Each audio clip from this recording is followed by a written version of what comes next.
All right, I'm back, guys. We are back. Well, there's no we, it's just me so far.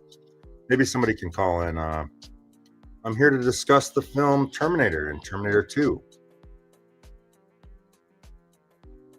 Just something I kind of wanted to do. I don't know. I kind of late notice. Fuck, is that too loud? I gotta turn the background music off. That's pretty bad, ain't it? Yeah, that's bad.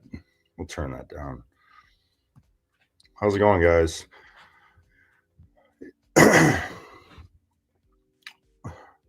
Wolf slumbers. I'm high. Well, that's okay. I mean, it's a good cope, right? Might as well, right? Yeah, guys, the Terminator film's been kind of a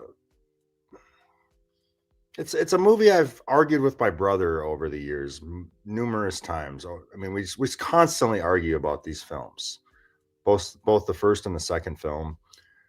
Um, I find this sort of a I don't know. It's cause for conversation that there's even an argument like which one's better. It's like The Godfather, right? Everyone likes the second one over the first one. These grand sequels, whether it's The Godfather or Terminator or Alien.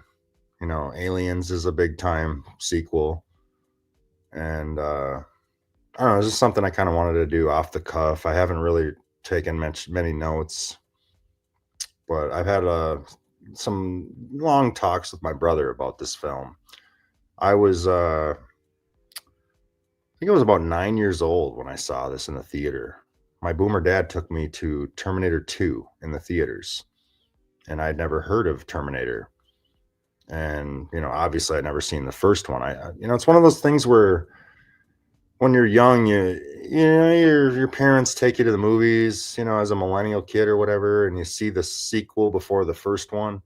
That's happened to me numerous times. I saw Alien 3 before I saw Alien or Alien 1. So my dad was like my dad loved movies, and I love movies because it's fun. It's fun to, you know, experience the theater experience, taking the girl out to the movies, popcorn and Coca-Cola and hanging out with your friends. So this is something that's, I don't know, part of my childhood, my coming up years. Like it was a big deal. And, if you're, in your 30s or 40s or even maybe late 40s, mid 40s, Terminator 2 is a big deal. So I just wanted to pop on and maybe discuss the Terminators. There's there's this thing going on with like a lot of these kind of sci-fi action movies with uh Schwarzenegger, Arnold, Predator, the Predator series, the Alien series, the Terminator series. These movies that have been kind of been money grabs, later on in the years where they can make money because they were so successful early on. Um, and it was just a huge it was a big time experience. I mean, I'm like a 9-year-old kid. My boomer dad took me to this movie in theaters. My mother wasn't really approving of that, but that's why I love my dad so much, because he took me to like rated R movies when I was like a 10-year-old. So it's pretty cool. But yeah, so I thought I'd just hop on here and maybe talk about the movie Terminator and Terminator 2. I did put the link in the chat. People can call in, maybe throw on their 2 cents or whatever. Um, this was kind of epic for me. My brother's 14 months younger than me. My boomer dad took us to the movie theater. We saw T2. It was an exhilarating. It was amazing. It was a very unforgettable experience. Yeah, you're right, Parker Peters. It is comparing Alien versus Aliens. It's like, which one is better? Which one's greater? And I think there's an argument to make for the sequel with these films, but at the end of the day, the original is always better.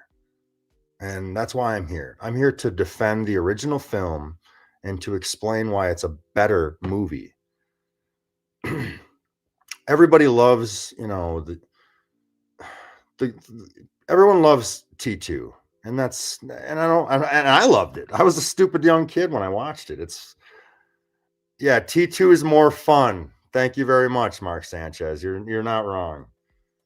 T2 is a bigger production. There's more money involved, the graphics, you know. But I think there's a little more going on with the sequel, because being a 9 or 10 or 11-year-old child watching Terminator 2, I think it uniquely is it it touches you as a youngster in the way that the first one doesn't. So I think that's why Terminator 2 has, a lot of reverence. There's so much to identify with T2, especially as a millennial, where you're growing up as, like, in a broken home or from a divorced family. John Connor in the second movie, if you're a 12-year-old kid in the movie theater watching this movie, you can't justify, or even there's no way to justify the first one being better, because you're a young person and you watched the movie through John Connor, the boy. So I think that's the unique kind of effect that it had for the timing, the timing of the release, being in the early 90s. You get to live through the young man, the John Connor, that you get to be the cool kid. You get to see yourself as this kid who's like a part of something grand and big and important. And it's very much unique. And that's why the second one is so revered, I believe. Like, there's also that paternal aspect, not having a family, or your mother's a crazy person and you don't have a dad. And there's this here it is, this Aryan warrior, this, Arnold Schwarzenegger, the Terminator character, is like the perfect, it's like this great father figure, the protector, the defender, who's going to make sure you're safe and that nothing's going to happen to you. So I've argued with my brother a lot about this movie, because my brother really does believe that T2 is the premier, supersedes. It's the better film than the first film. And I can understand why he feels that way, because of both of his and my experience watching the movie. It really is it was a time capsule. It was a special moment in time. Being a young man, a millennial, watching Terminator 2 in theaters with your daddy or your papa. Holy moly. This movie was, Terminator 2 was it was as big as any movie. And when it came to that, at that time, for the moment, at that time, it's just bigger than anything ever happened. It was amazing. It was fucking cool. And the production and the money they put into this, and I just I really like the Terminator 2, T2. It's a great film. And it's so well done, and the production value, and like it's so crisp and just so fucking ahead of its time, and something special. And like I can understand or recognize that.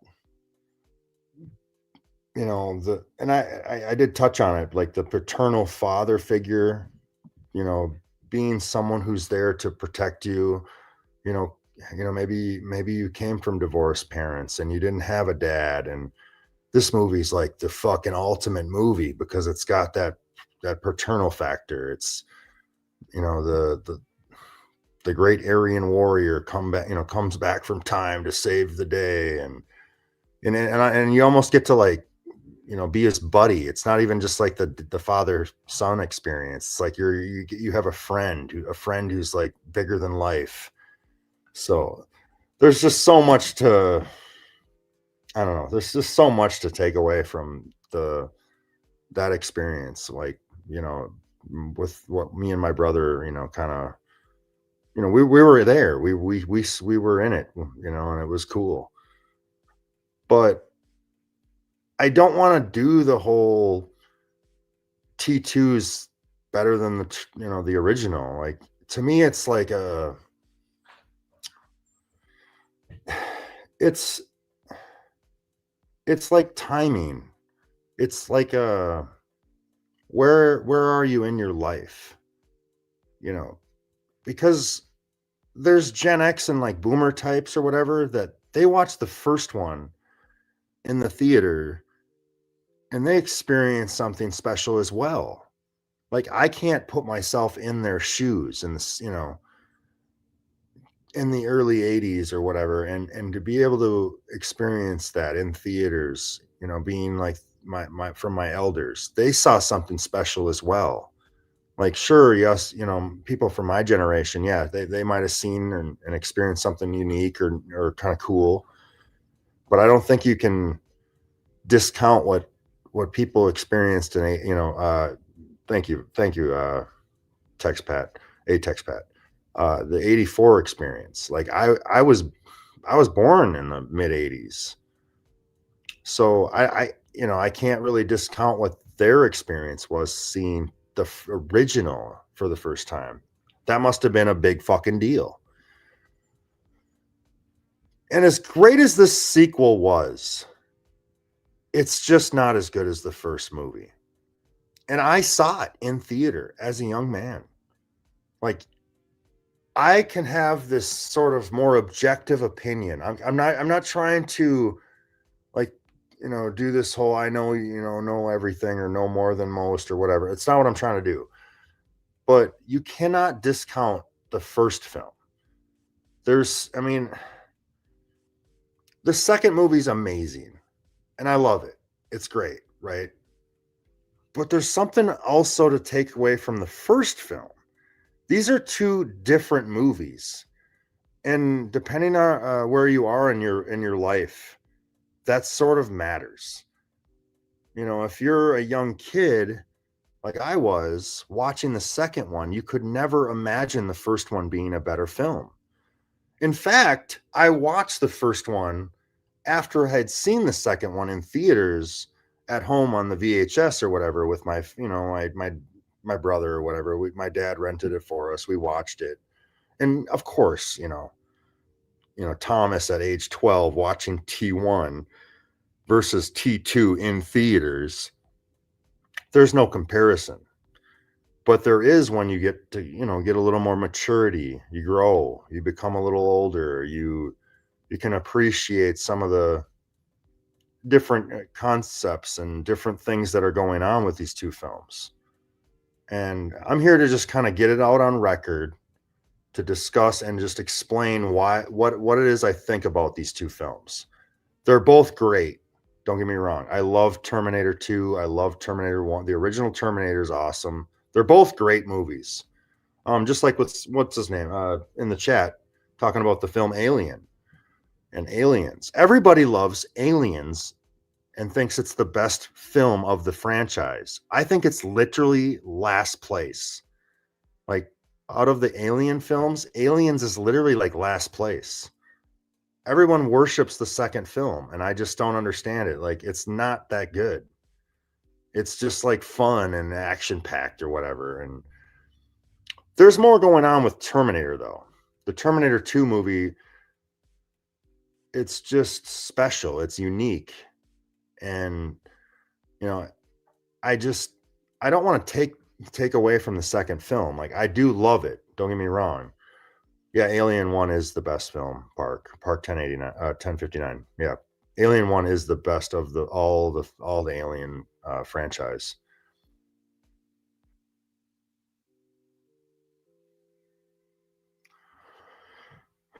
But here's the problem I have. It's that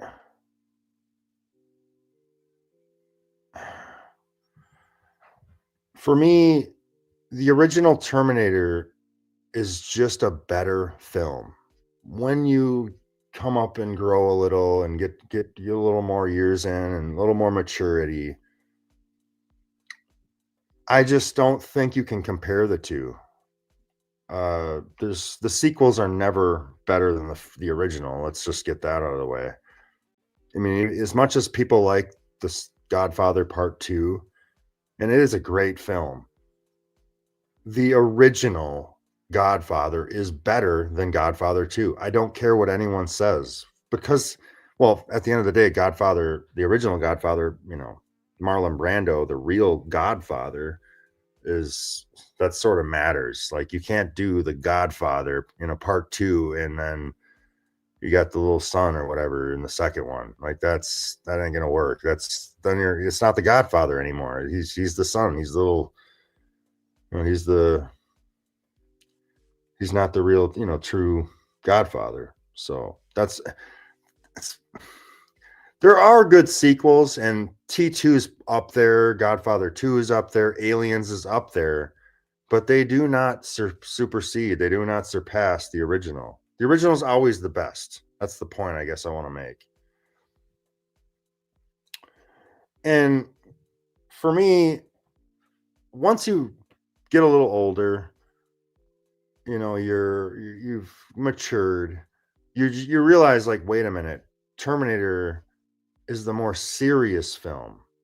It's more significant. It's got more weight to it. It's more raw. It's more serious. There is no like little quips and little fun banter and like all this little bullshit with like laughs or whatever. There people miss that fact that there isn't this like this isn't just like to have a good time. The Terminator's a real raw story, and that's kind of why I appreciate the original. Like the older I get, the more I want to watch the first film. It's just no joke. It's raw. It's more serious. With all the the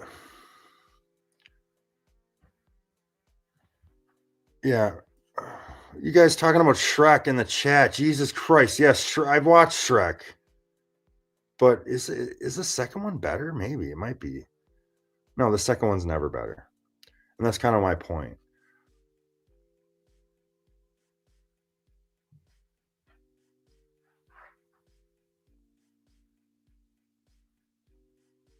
So yeah, when watching these films, like everyone wants to like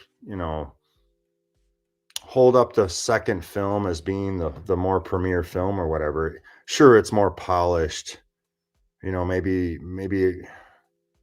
more money put into it, but the first one is just way better because it's more raw and more serious, and there's no jokes, and it's darker, and there's sort of that weird thing going on, like as being a young person, like of course you would think the second Terminator is a better movie, but when you get older you're like, yeah, you root for the bad guy. Does that make sense? Like you just kind of you tend to like appreciate something maybe that because you weren't as mature or whatever. That's kind of part of it.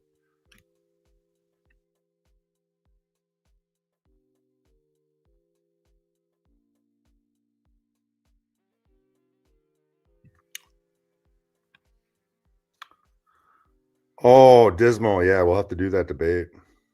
Yeah, the debate about the golden era and the attitude era. That'd be great.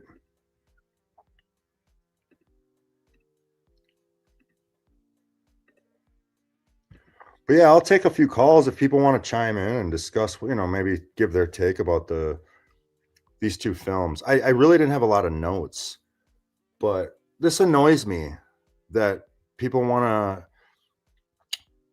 hold up the sequels as better movies. I've never liked sequels. I've never thought even good sequels never defeat the original. It never happens.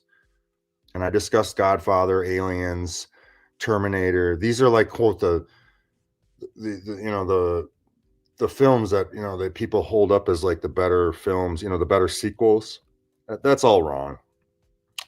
The original Terminator is a masterpiece, and I don't care about the fucking like what do they call it, the clay motion or stop motion.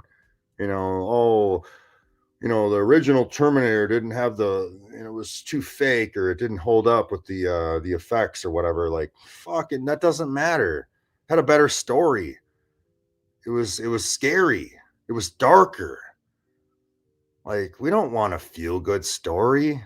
The good guy doesn't ever win. I mean, you start to learn that when you get older. The good guy doesn't actually win.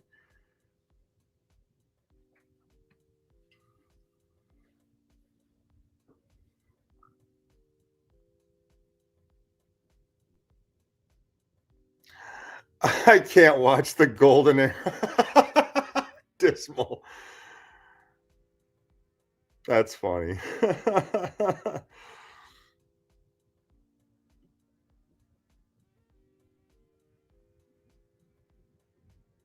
That's awesome.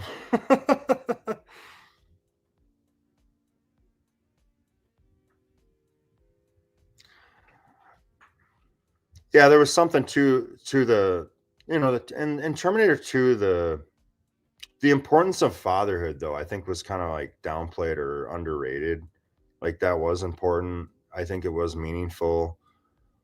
I thought it was neat to like, see the effort and they tried to like, outdo themselves. So it was great.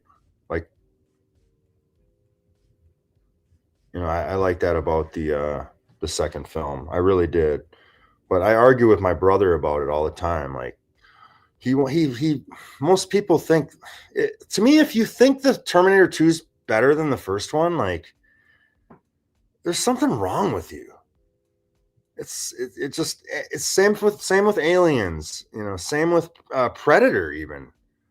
Um The Godfather, all these movies, like the first one's always the best. And is another thing kind of I think there's something to mention with film is that all these films from the 80s and 90s, they were very impactful. Films like Alien, The Godfather, Terminator, Predator even. They did such a good job even with the sequel that they felt they had to do more. They had to create and recreate and branch off and continue to make these films. And when you're my age, you've seen them for both young and in your younger years, your older years, whatever, more mature years. It's that after the second film, you don't really like you don't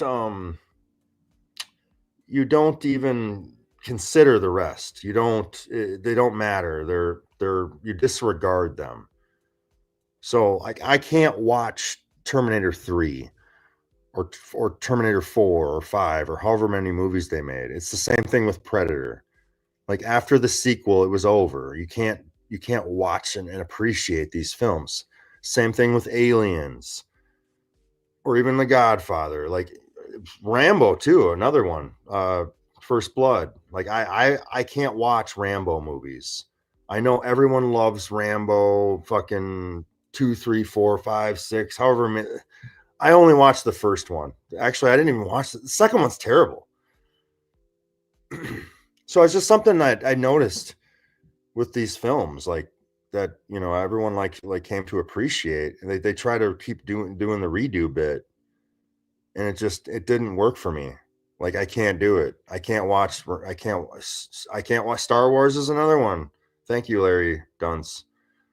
I can't watch all the new Star Wars. I can't watch the new Predators. I can't watch the Alien films. I can sort of I can try to, I'm okay with them because I do like the Alien stuff, but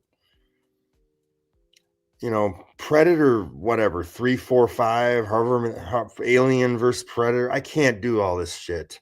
There was something special and unique about these films in the 80s and 90s. And they tried to, it was a money grab after that. So it's like after T2, I don't even recognize anything else. Like how they might have made 5 or 6 of these movies. I can't watch them. None of them are watchable. Same thing for Predator, Aliens, fuck Godfather 3. I mean, well, maybe I could probably discuss that. Alien or the third Godfather's, there's actually something unique kind of going on there, but most people won't accept that.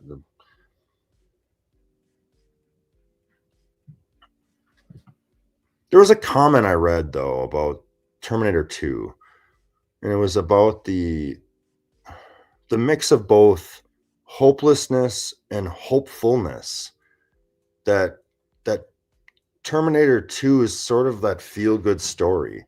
And I think that's why people want to like it more. And it's like this it's like the good guy wins or whatever.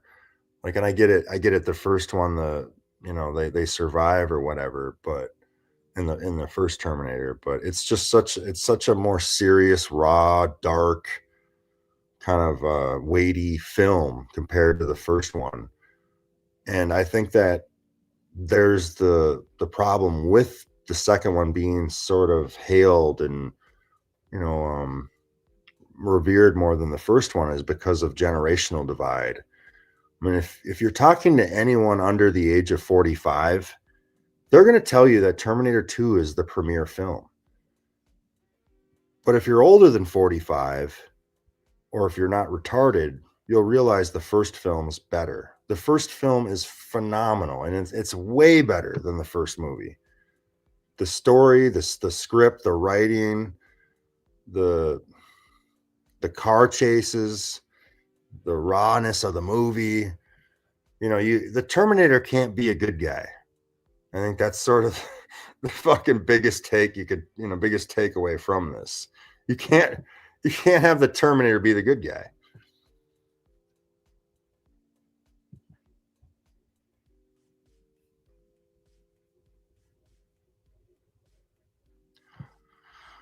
Tenet is the best movie with the worst actor ever. I'll have to watch that. I haven't seen it. Thomas White, I bet you could break into the wrestling content community with your voice, and also with your you're a bit of an asshole bad guy type. I bet you could make a living off if you fully invested. I think the wrestling's, bro. I said it on my last stream. Like it's wrestling's a black pill. Wrestling like explains life. You gotta fucking do something. You gotta do something you're not, Bucko. Like that's why I love wrestling. Fuck nobody. I really thought I may get somebody to call in, maybe chime in about the Terminator series. I was really hoping get somebody to call in and give us their 2 cents. It's cool if no one wants to show up. This is kind of just off the cuff. I literally made no notes. It was just something I every 5 months I always, or maybe not every 5 months, but every year, a couple of years, I like to argue with my brother about the Terminator series. And it's funny is like both of us never really watched any of the other movies. I think we saw the third one, but the third one, fuck, doesn't matter.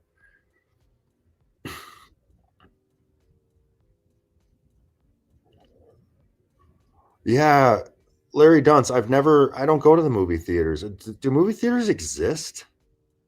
Like most of them closed down, right? People go to the movie theater?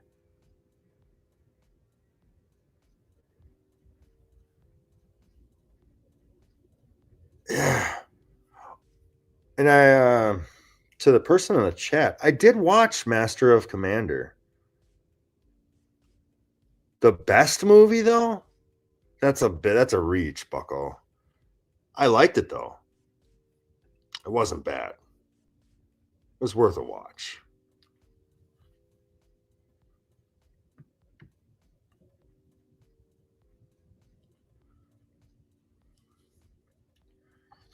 But yeah, for me, it's beyond like you know, the graphics and stuff.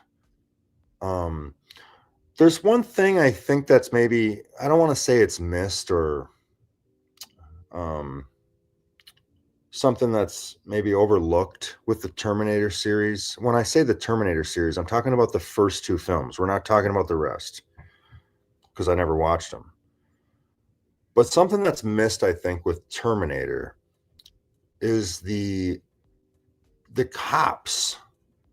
That cops are targeted, cops are viewed, or um, they're shot at. They're the antagonist. You know, both in the first and the second one. So here in the first one, you get the evil Terminator who kills all the cops. I mean, literally just kills them all. Kills all the cops in the cops, the cop shop, the police station. He kills them all.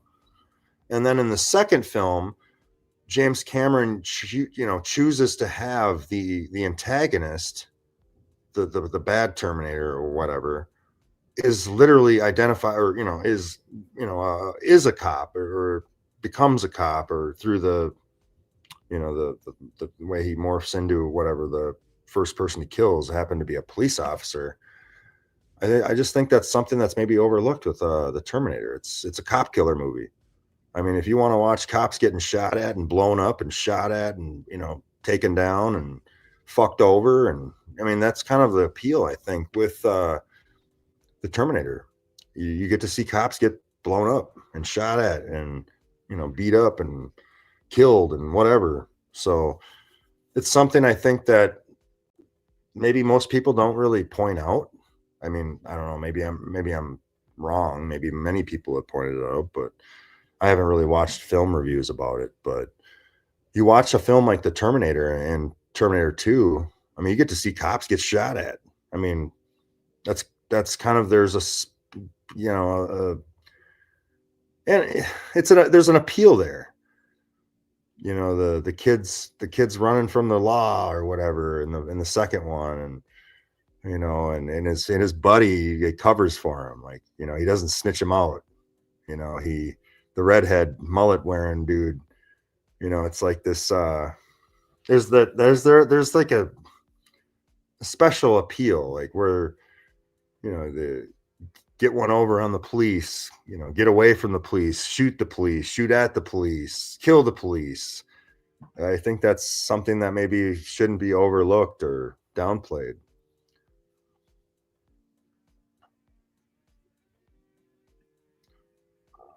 There's also a uniqueness with Terminator and Terminator 2 with like the setting being in LA, the the belly of the beast. It's right before the end of America, where there's still like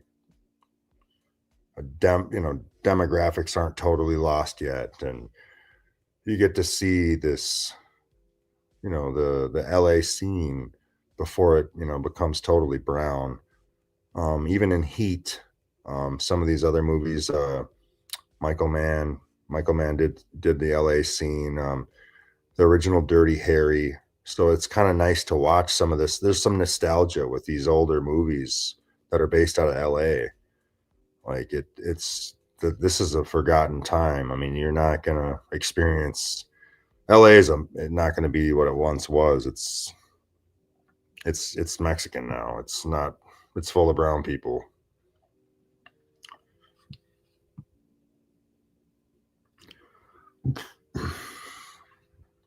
Yeah, Escape from LA is another one. It's sort of sad. Like young people can't. You can't make a movie in LA and capture what it once was. It was still America in the 80s and the early 90s, sort of, kind of. Not like it is today.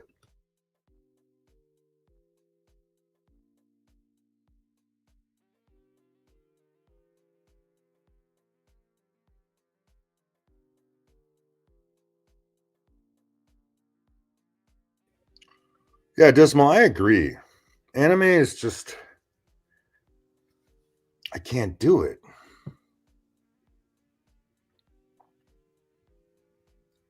I can't do it.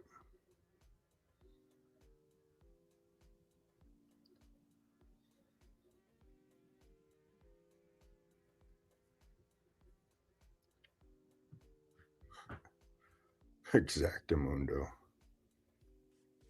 Frederico, how did you find this channel? You're already back. Yeah, I got to give you a wrench, bucko. You've been a long time listener.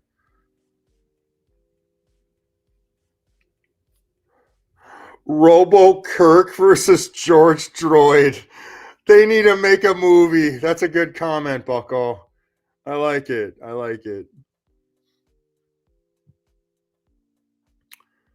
There's something I guess I want to mention too is the problem with Terminator.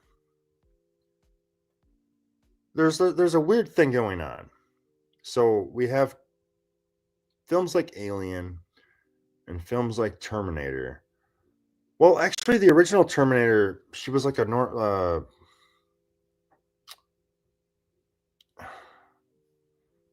it's like the feminism, like the female power or whatever, like a women girl boss stuff. But I guess the original Terminator, she's still kind of a girl.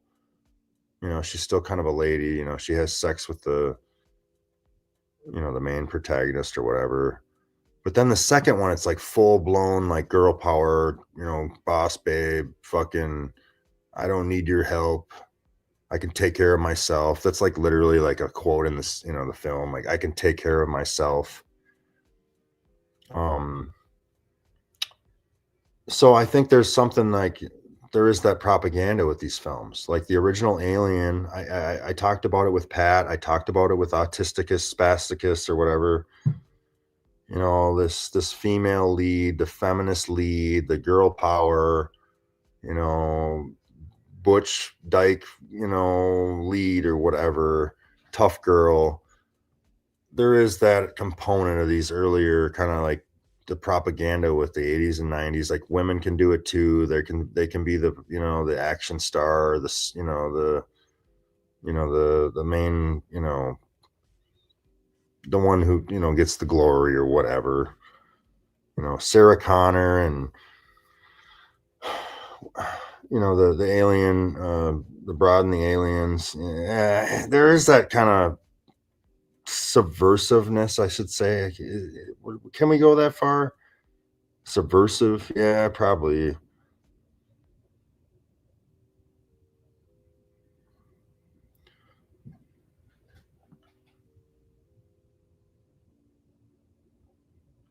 The problem with some of these old movies is the same as these old legendary status games.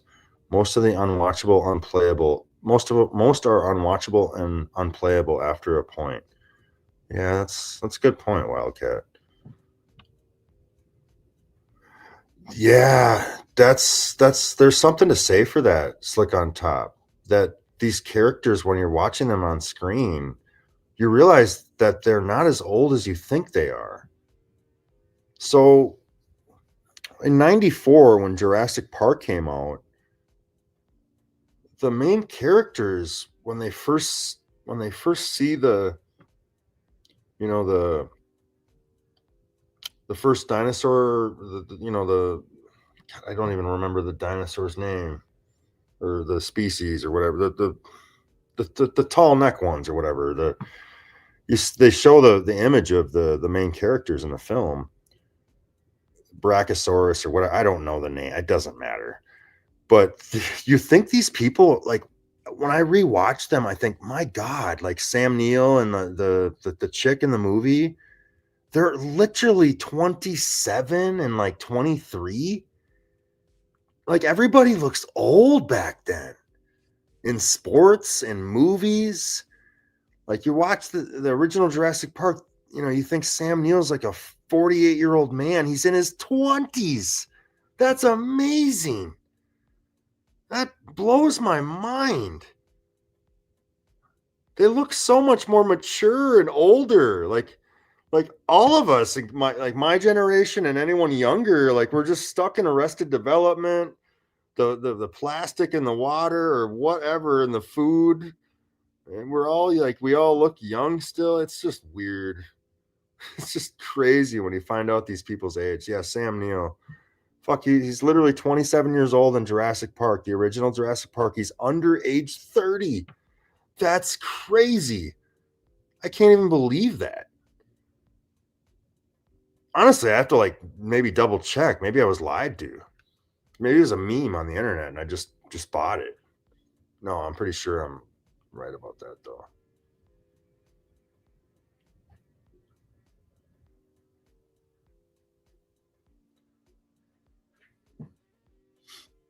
I think there's something to say like with the Terminator 2, it's like this in between. It's still raw and real and scary and fantastic or whatever. It's big time. But they keep it light a little, they keep it fun a little. They mix in a little feminism. They mix in the young kid, and there's all this going on where it is a special, it's special in the moment, special for the time that it was made. It hit all the right, and it hit all the notes. It hit a home run. But at the end of the day, like I just can't accept the fact that the movie's better than the original. The original is just there is nothing to fucking laugh about. There isn't any feel good story. There isn't no fun. This isn't like levity or have a good time at the movies. This is like evil and dark and like scary and what you gonna do, bucko? Like that's why the first one's the better film. And I've argued with my fucking brother about this all the time. And he just disagrees. And I totally get it. Like why people think T2 is so great and wonderful. And, oh, it's the best sequel ever, blah, blah, blah. Like I just don't. Oh, Aliens is the best movie ever, and Terminator 2, it's the best movie that's ever been made. And like it's like, well, wait, but you just said it's the second movie. Like you're just gonna overlook the first one. Like there's a reason you're here. Like you don't get there without the first one. So Scotty Boom, Scotty Boom, what's going on, Buckaroo? How's it going, man? Good. Did you watch the Terminator 2 in theaters? No, I'm a couple of years younger than you, so I did see it quite a few times on VHS. Both of them, actually. Nice. Well, did you have any like you want to like react to anything I've said today? Like do you agree, disagree? Do you have a input? Go ahead. Oh yeah, I'm quite a movie buff. I would say that that you might not like to hear it, but I think that Terminator 2 is objectively a better movie, but for two reasons. One, it's lucky to be a product of time, right? They were really hitting their stride in Hollywood with the action movie genre at that point. We had things like Point Break, Roadhouse, um, movies like that coming Good out movies, good that movies. that were entertaining and had replay value, and they were finding that formula that really worked for the audience. And I think that Terminator 2 was different than the first one, and so therefore really um resonated with people, being an action flick and having one of the more famous endings of a lot of movies. The ending is a real tearjerker, and I think is a thing that stayed with people forever, was the ending of Terminator 2 as opposed to the first one. Well, and you said you're a little younger than me. I think that's part of the fucking nostalgia with the second one versus the first one. If you're older than 45, you won't feel the same way. Like Oh, you. sure. I'm not talking from nostalgia, though. All right, I'm just looking Well, at for them. me and you, like I was 10 years old in the theater watching this, and I get to see I get to live through John Connor. He's a young kid who's like it's like this it's almost like a RPG or a role-playing video game on screen for young people at that time. And Oh yeah, maybe I shouldn't have watched it because my dad took it to me. No, 10-year-olds shouldn't have been watching it, but my dad didn't give a shit, and I did too. Yeah, I watched it when I was really young. I had the VHS. That wasn't. I didn't find it to be that. It's not like porno, right? I think the only thing our parents didn't want us to watch was like naked people, yeah, doing it. yeah, But yeah. Roadhouse had that though, so the famous sex scene. So I mean, it is what it is. Um, I will say this in your defense though, right? All these movies that I can rattle off, they have really good sequels, but it is grounded in the fact that it had such a quality initial movie, right? None of these movies with great sequels really, I don't think that they do well or have the legs if the first one wasn't quality of some kind, right? I think of Pirates of the Caribbean 2, one of my favorite movies, you know, built on the back of the first Pirates movie, you know? I mean, the Matrix movies were able to survive based on the popularity of the first one. You know, Lord of the Rings is a little bit different because it really is like a true trilogy, but you know, if the first one wasn't at all good, I don't know how successful the second one would be, right? So, I think that, you know, the first one is quality movie, and it led the way. It paved the way for two to really just shine, right? That's the way that I would look at that, anyways. For you trying to you know, defend the first one. Yeah, I talked about the what is it the stop motion or clay motion in the first one. Like I understand like the first one doesn't have the effects or whatever. It didn't benefit exactly from time and advancements. That's what I was saying about how it just kind of didn't have the advantages that the second one had. For any of my video game peeps in the chat, I have an identical funny debate like you do with my brother, where we talk about the Final Fantasy video games and how we think that 10 is the best over 7 or 9. 7's the most famous one, if you know, if you didn't know. And it's simply just because they had voice acting. They were the first game to be on PlayStation 2, and the other ones were on PlayStation 1. So it benefited from having the amazing narration, Yeah, voice acting, the and timing with the T2. timing was everything, right? Yeah, the timing with T2 or Final Fantasy 7, that's such a huge factor that it's like a cheat code. Like, Yeah.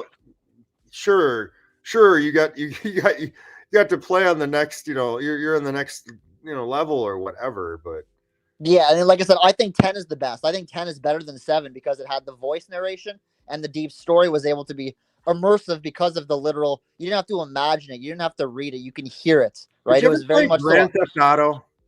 I played a little bit. I played the third one. That was The my most third favorite one. one, the third one was so fucking far removed from the second and the first and second one. Yeah, I didn't play those ones. I was still really young when those top-down Grand Theft Autos So came like out. you I was can't yeah. compare like Grand Theft Auto versus Grand Theft Auto 3. Like you can't compare the two. It's unfair. That's kind of what I was saying about your Terminator debate, right? Like I feel where you're coming from. It's just it was unfair to compare the two based on 4 years is a long time in this technology advancement that we had, right? We were seeing massive jumps year over year on these things they could do and things that they figured out they can do. Were you a Resident Evil fan?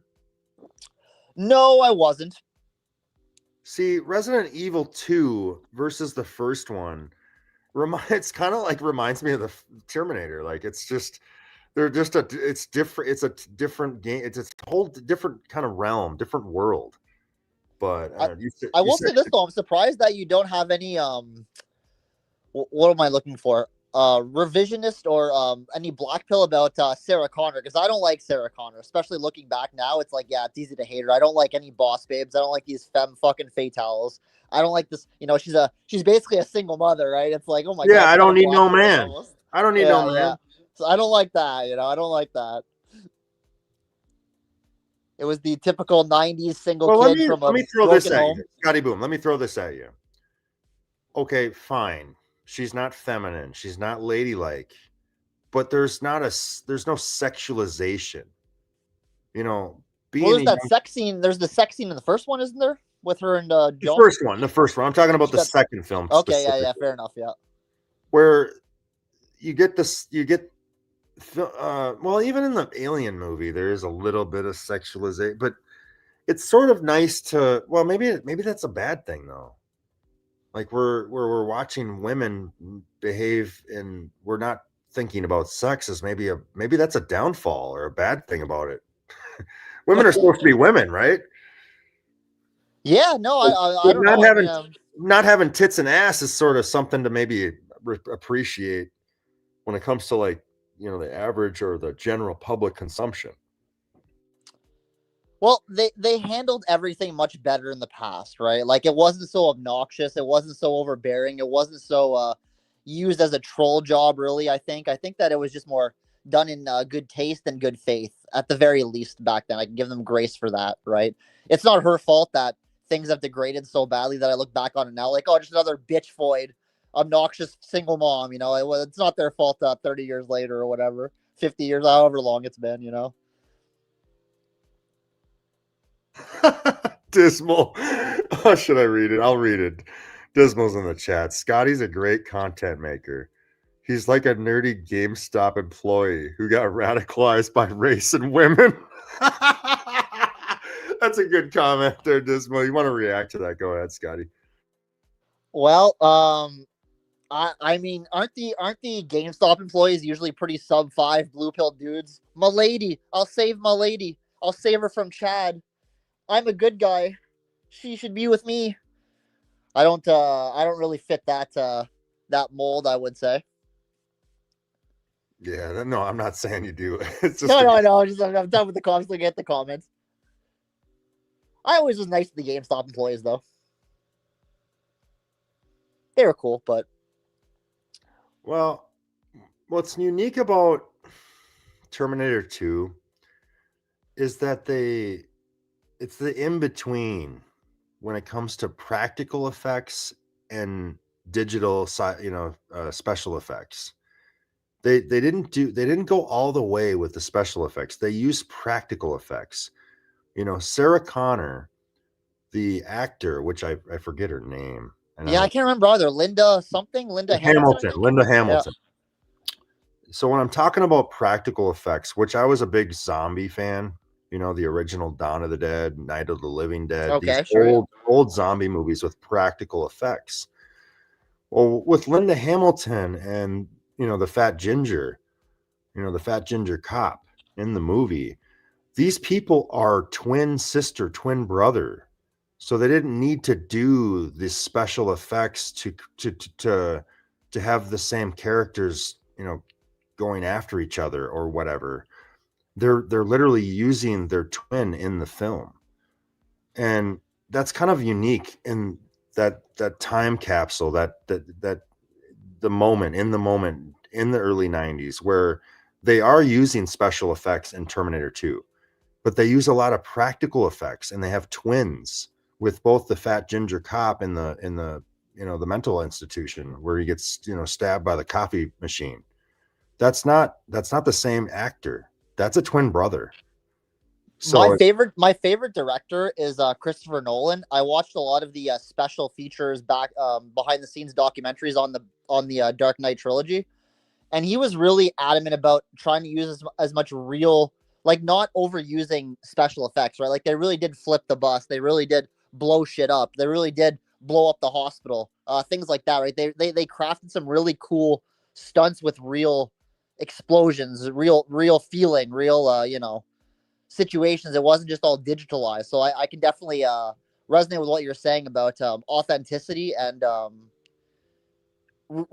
making it convincing that it's something that we're watching. yeah, and Not just a that's why I think there's something unique with the 90s era, that they used practical effects along with special effects, rear projection. it's real art. It really is art. Yes. Now, there was like a certain time in history where they just went too crazy with the special effects. Star Wars prequels was guilty of that. They went fucking full retard with the green screen and stuff, and it becomes a real catastrophe. It's fucking funny though you brought up Christopher Nolan, because I'm like a big he's like my. I heard that the other day before I came on. I was really upset. I was like, man, Interstellar is actually one of my most favorite movies. I love Interstellar. Bro. I watched Interstellar and I hated it. Oh yeah. But then I watched it again and I didn't hate it as much. And then I tried to watch it like I think I tried to watch it a third time. It's long. Well, the more I watched it, the more I kind of it warmed up to me. Does that make sense? Like I don't want to say, yeah. I don't want to say Interstellar's total garbage, but the first watch it was like, fuck this movie, throw it in the garbage. And I saw The Prestige, Slick on Top. I saw Prestige I actually went to the theater with like a hot girl. Fuck, I think I got laid that night, Bucko. That was usually right. That'll make you love the movie even more. It's happy feelings. It's like fucking Raymond with God, what's that movie he's always talking about? He saw in theaters, Superbad, or I can't remember. I think it's Superbad. He saw one of those movies and Fight Club. He always tells us he lost his virginity to Fight Club. I'm like, I don't want to hear this again, please. Oh please. my God. Every fucking day. I have gigantic balls. A girl told me. I'm like, I can't believe you're telling your fans this. What's happening? I like how I get how like a lot of the dissident types love Christopher Nolan because he's like not a Jew and he's like kind of like smart and has like these kind of Oh yeah, is that all true? Yeah, I don't even care about any of that. I love Inception. I love yeah. The Prestige. These are like some of my favorite movies. So I tried to watch Inception with the girlfriend. I can't do it. The Inception was awful. oh really? Oh geez, hot takes here. Hot takes. Interstellar's This is okay. worse than the Terminator takes. This is going out. This is going backwards. I really want to just fucking go after Christopher Nolan. I'm gonna do it. No. Like I don't like Christopher Nolan movies. Like Memento, fucking Prestige was okay. Like they're okay. Like I'm not a fucking Christopher Nolan fan. I don't like him. What is it about them you don't like exactly? I They're feel like they're fucking overrated. Oh yeah, you don't like the mystique of these movies, I guess. Is it? No, You're not a fan of the try hard. It's like I'm smarter than you, Bucko. Like, oh, are you? They're too pretentious for you, is what you're saying. I think. Yeah, I don't know. There ain't a single Christopher Nolan movie I hold in high regard. Not one. It's funny. It's kind of like my stepdad. You know, he's a real Gen Xer. You know, so action movies, right? Just he's all about the action movies. He's not a deep thinker. He's not like me or us that will analyze movies to death. I'll fucking do that. You know, I mean, just likes the noise. You know, just the bang bang booms and the fucking whatever. What are your? Do you like John Wick? You know what? I think it's slop, and I never watched them. Big fan of Keanu because again, Point Break's one of my favorite action movies ever. But and obviously The Matrix is big fan. But I never watched the John Wick movies. They're just not for me. I don't like that type of meaningless garbage. Well, all these fucking assholes are always like, "Go watch John Wick. Watch John Wick. It's so good. It's awesome. It's this." I don't know. I watched it. I literally watched it, and I'm like, I told my girlfriend, just shut it off. Just shut it off. We're not finishing the movie. Like I just told her it's over. Shut it down. Like I can't do. I've always said like if you like John Wick, like you're fucking retarded. I think that's like I would rather watch like action movie, like heavy action. Is that what John Wick would be classified as? Like heavy, like violence action movie? Just slop action, fucking shoot them up, blow them up. Well, to you or anyone in the chat, if you really want to see some of the best like pure action movie with very little story ever, there was these two movies that came out like 10 years ago now, I guess, called Raid Redemption. They're like Cantonese fighters. You can watch them with the English dub, so you can have English sound. But they're some of the best fighting action movies I've ever seen. They're incredible.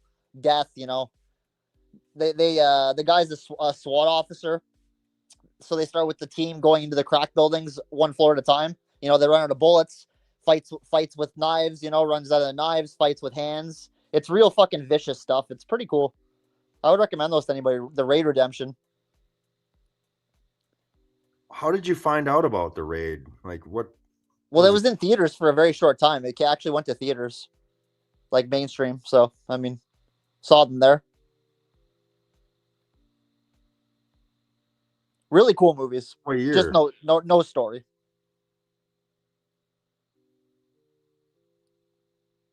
No, but what year was this? Oh, what year? Sorry, I didn't hear you. 2014, something like that. The first one was like 2014, and the second one might have been like 2016 or something. I can't remember. Did you like go to the movies by yourself or whatever? Well, when I was young, had quite a large friend groups that, like you were talking about the nostalgia of going to theaters and, having dates and stuff. Because again, back in our day, right, this was still very popular, right, going to movies. Cheap movies too, super cheap, right, to go before it wasn't like out of control with the prices. So we'd go with large groups, or we'd go with a couple buddies on the cheap Tuesdays, or stuff like that. So just for a variety of reasons. And then I worked in a movie theater for a little bit. So, dude, I worked in a movie theater. Yeah. Saw a lot of free movies, Dude, I worked in a movie theater. Yeah. I liked it. I mean, I got access to young girls. Yeah. I mean, it was a super easy job, completely brain dead. I mean, it was doing on autopilot, so it was stress. Dude, all of us used to steal. Like Yeah. we all stole money from the cash register. Oh my Literally, god, that's hilarious. like we were all stealing. We were all getting rich working there. That's so funny. The only time I ever stole money from a cash register was when I worked at a gas station overnights. I used to like fuck with the till, and it would always like come out even, so there'd be no trace of it. I was like, this is amazing. Eating free food, taking some cash sometimes, you know. Yeah. Yeah, Oh, that's awesome. yeah. I Hey, even stole like a massive the points program. I found someone's card and I used them to buy a bunch of scratch tickets. So like they saw that I did that. They're like, "Oh, can you just not do that again?" I'm like, "Yeah, sure, no problem. I'm sorry." You know, I mean, fucked up, but they didn't even want to fire me or nothing because I was a good employee. Good did times. you get any subs? I tried to plug your Yeah. thing. Hey, I want to thank you for that. I made a post, but I blew up from your help. I like doubled. Really? You got that many subs? Yeah, I went from 60. I went from 60 to 93 today, and then as I was recording, I went up to 103, and then I went on some other guy's show today, actually, some like MGTOW dude, and I got like another 25 subs. It was pretty crazy. So I went up from 60 to 130 in one day. Dude, that's how it goes, Scotty Boom. Like, Yeah, you know, you get a little bit of exposure, and I mean, people are appreciate some refreshing takes. Because I'm totally honest with everything I say. You know, a little bit of Ray maxing here. You know, I mean, I don't tell lies. I don't exaggerate. You know, I'm more than willing to answer questions. So you know, I mean, I guess people don't mind. have you ever tried to like get into Raymond's live chat? Yeah, I was there pretty early on, but you know, I got banned pretty fast because you know Ray goes on ban Happy Hammers, so you know I was out of that Well, pretty early. why though? Like, why'd you get banned? You know, I mean, Ray, listen, the one thing with my black pill community brethren that really annoys the fuck out of me is guys being like, I just want a thin, hot girl. Is that so much to ask for? And it's like, bro, you sound like the girls chasing Chad, right? Like, yeah, every one of us wants that. So I mean, it is a lot to ask for. It's really hard to get, you know?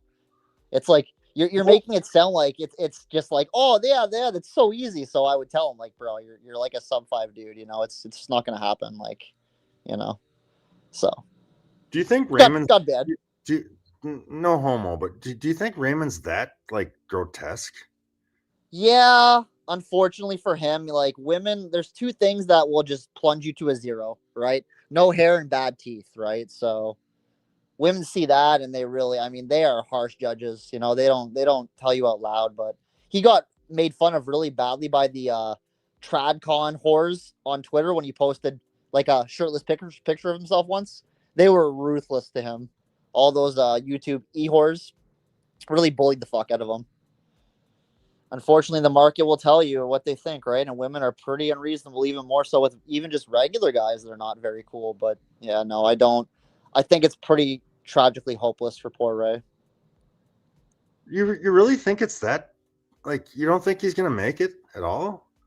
No, no, not because the only women that are interested in him are grotesquely overweight. You know, it does suck, but no, because they don't even care about money anymore. All these red pill larpers that think that they can buy these women are fucking they're liars. Like, and their own actions prove it. They don't buy hot women. All these successful red pill content creators, they don't buy these women that they talk about. You know, so I don't think that there's any hope, unfortunately, for him. Well, don't you think he'll like get enough followers or whatever to like ascend or whatever? I don't think that exists. I don't think they give a fuck. The ones that allegedly do, I think they're all make believe. You know, WD talks about that a lot, right? The Jew girlfriends, the appointed girlfriends. I think that a lot of this stuff is either fake or these women are temporarily using these guys for whatever reason. Look what happened to like Destiny. I don't believe all these women had sex with Destiny. I don't know. Like I don't care. Like that might be proof. To me, it just doesn't seem like it checks out. They don't respect him. They sure as shit are not attracted to him, and yet they all allegedly slept with him. And now they've all turned on him though. Now the fucking dogs have come to tear the carcass apart now that he's in some trouble or whatever. So it's like, I don't know, man. I don't think that any of these dudes have much success. You know, the ones that I've seen, like, I don't know if you know who John Zerko was. He was big on the Fresh and Fit. He's like 6'5". He's showed women on his recordings. It's like, yeah, that guy is obviously getting them. I see them right there. Claviker, that guy is super popular right now. Clav, he's the 19-year-old looks maxer that's blowing up. He insulted those women, called her a foy, an ugly bitch, and she went home with him. It's like, he's like, yeah, it's looks that are all that matters. It's like, yeah, I've been saying that for a long time. That really is the crux of the black belt, in my opinion, right? It's all looks. I don't believe in status. Status maxing doesn't get you the girl of your, not even Well, just didn't dreams, like but Chris Farley die in like a hotel with a stripper or something? is that right? Brutal, right? Well, I'll tell you what, Chris Farley is one of the most likable people I've ever seen. So he could be the exception that doesn't disprove the rule, if you know what I mean. Because he was a very likable guy and one of the funniest motherfuckers I've ever seen. And he right? killed himself with booze and drugs because Yeah. no one loved him. Like, He brutal. reminds me of my dad. Like my dad 10 years ago, so he would have been 50. He was dating a 20-year-old.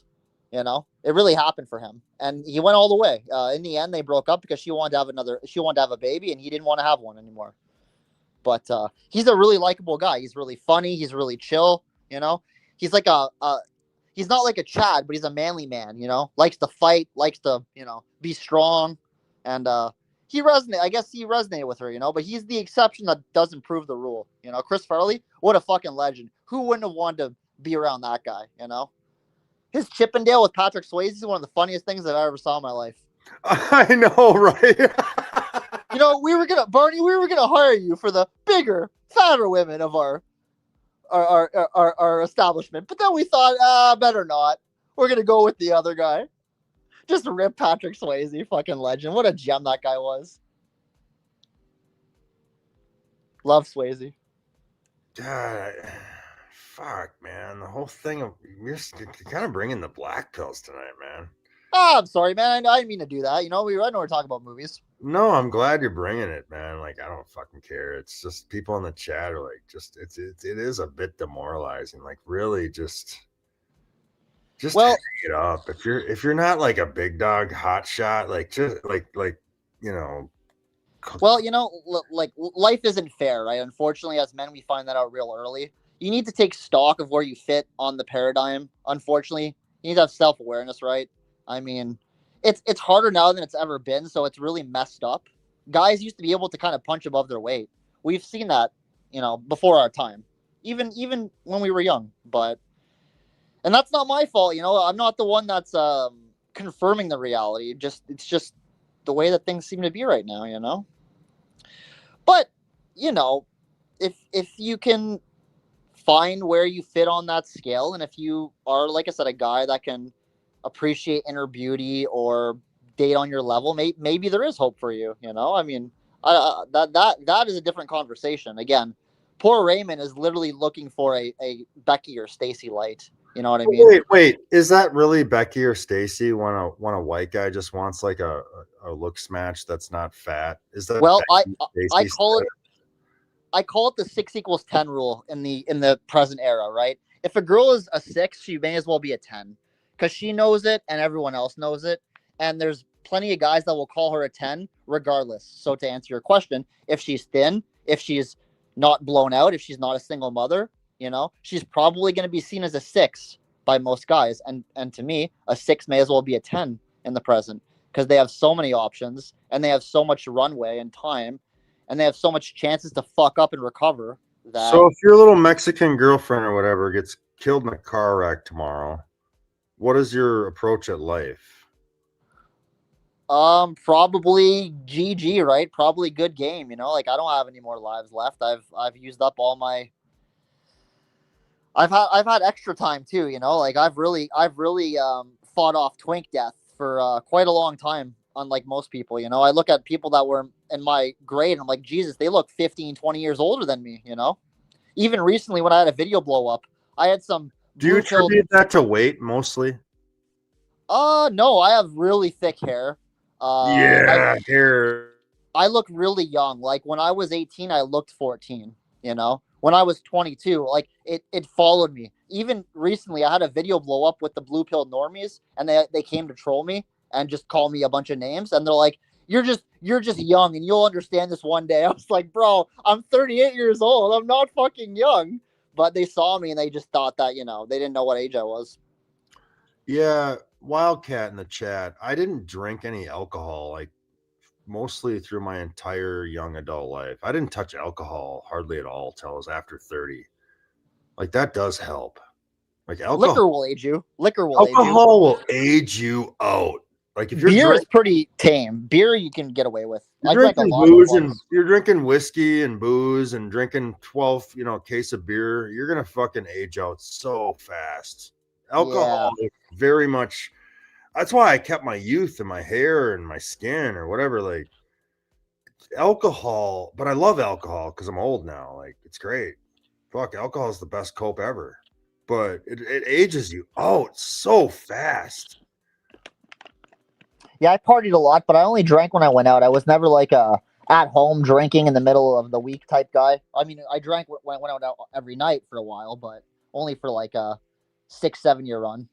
Basically out like 5 out of 7 nights a week. But I was a bartender, so I was living the life fully. So either working or being in the club with friends and whatever, with girls, all that stuff.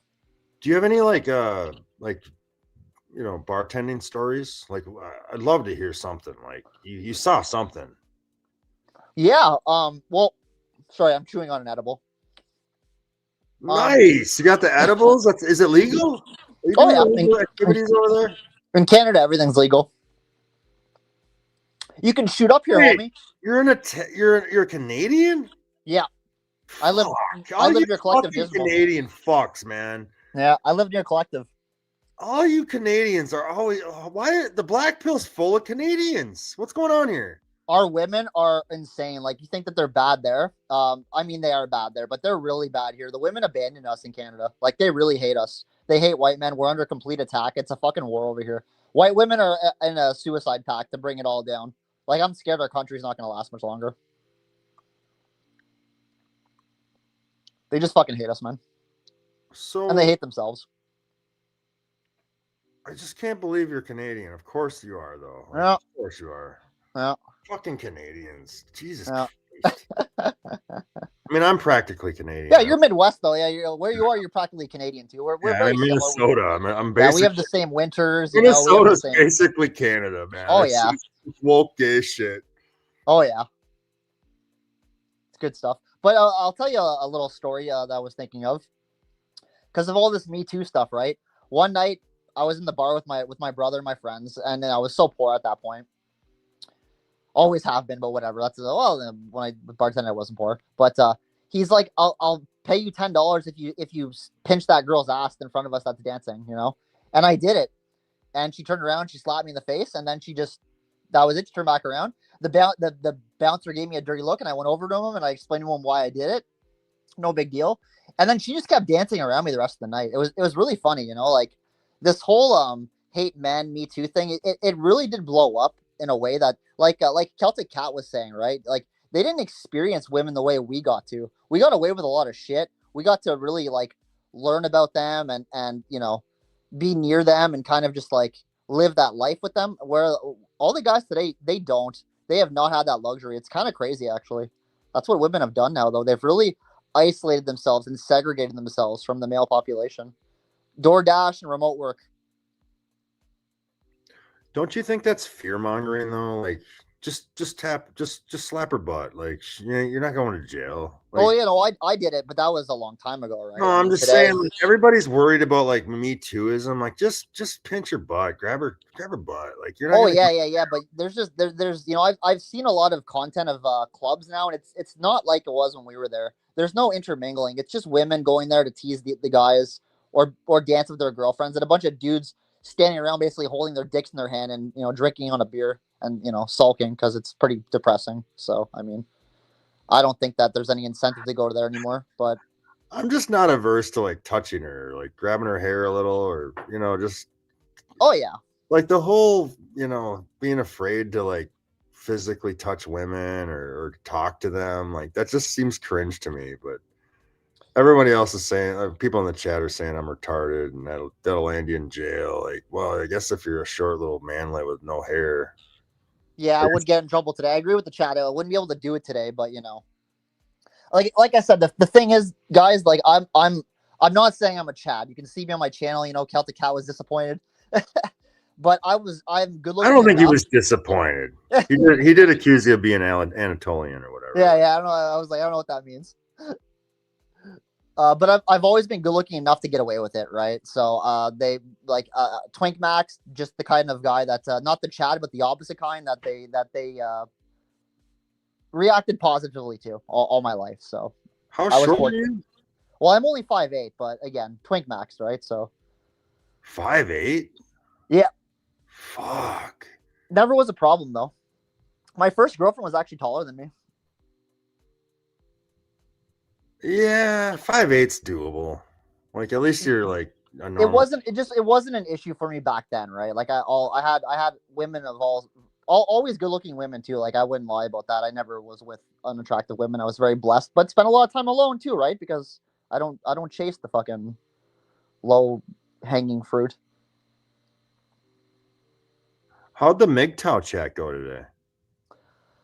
I was pretty tame, right? So I don't go in there and try to bully that, bulldoze them or anything. I just told them, sorry, excuse me. I just told them right away that I wasn't. Let me just get a sip of water there. Oh, sorry about that. What kind of water? I told them that I wasn't big to just right away off the bat, Yeah, no, sorry, just having I think some sort of piece of hair went down my throat or something. Something in the air. Are you drinking ice water? Just regular water or flavored water, but like I said, something just like got caught in my throat there and it was making me cough. Like but, water? Yeah. Water out of a can? What's that? Water out of a can, flavored, sparkly water. What do you? Yeah, the flavored water in a bottle. Sparkling flavored water. How much is that? Oh, it's like $1. It's cheap. Oh, that's not bad. Oh yeah. No, I don't drink tap water. I don't. You know what? Water is cheap enough where you don't have to drink tap water here. So you can buy 2-4 case. Oh my god, I'm still struggling. This is embarrassing. Isn't water in Canada like healthy though? It couldn't be that contaminated, right? Perhaps. It's hard to trust our government. They pollute a lot. They don't have the people. A big problem we're facing these days is the people that created these countries, these systems we have. They're not passing on the knowledge, right? Like they can't build another water system. They've been promising the Aboriginals for like 20 years they were going to give them a water system, but they can't actually do it even if they wanted to. They don't know how to build those anymore. That's really complicated shit. I hear that we're on a really archaic bank system that's so old it's not even really hackable. But the issue is that there's no one left that can update it or fix these things. It's very very odd like that. We're not having our knowledge passed down anymore. You know what I mean? Yeah. It's concerning. Yeah, it is. But the water's still cheap enough. So, I mean, yeah, I don't know. Is there fluoride in the water? Is it good or bad? I don't know. But it's cheap enough where I can just buy bottled water. So it's not like a big deal. Literally, you can buy a 2-4 case for like $3, So my flavored water, these giant bottles are $1 a piece. So I use water to boil it. I'll boil it for coffee or, craft dinner or whatever you want to, whatever you use it for, So Howdy doing, Mike? What do you do for copes? What's your cope? Oh, you don't need you don't need cope. You got like some nice Latino sucking your pee. Yeah. I mean, I didn't need copes by and large. Even if it never goes well from here, at least I could be grateful that I did better than most. At the very least, I still wouldn't be happy. I'd be very sad if this didn't work out. Worked really hard to get this one to commit and fucking go forward here. So hopefully that works out. But I'm a big I'm not a sports fag, okay? Like I don't root for a team, but I'm a big gambler. I'm a big sports bettor. So like I just watched this god awful Monday Night Football game, which I'm still trying to figure out if I won or not because I wasn't paying attention. But so I spent a lot of time doing that, poring over the data, trying to make smart bets. Besides that, in YouTube, I mean, I used to play video games. I play a lot less now than I used to. I mean, not really all that interested. Fired up the Nintendo Switch the other day.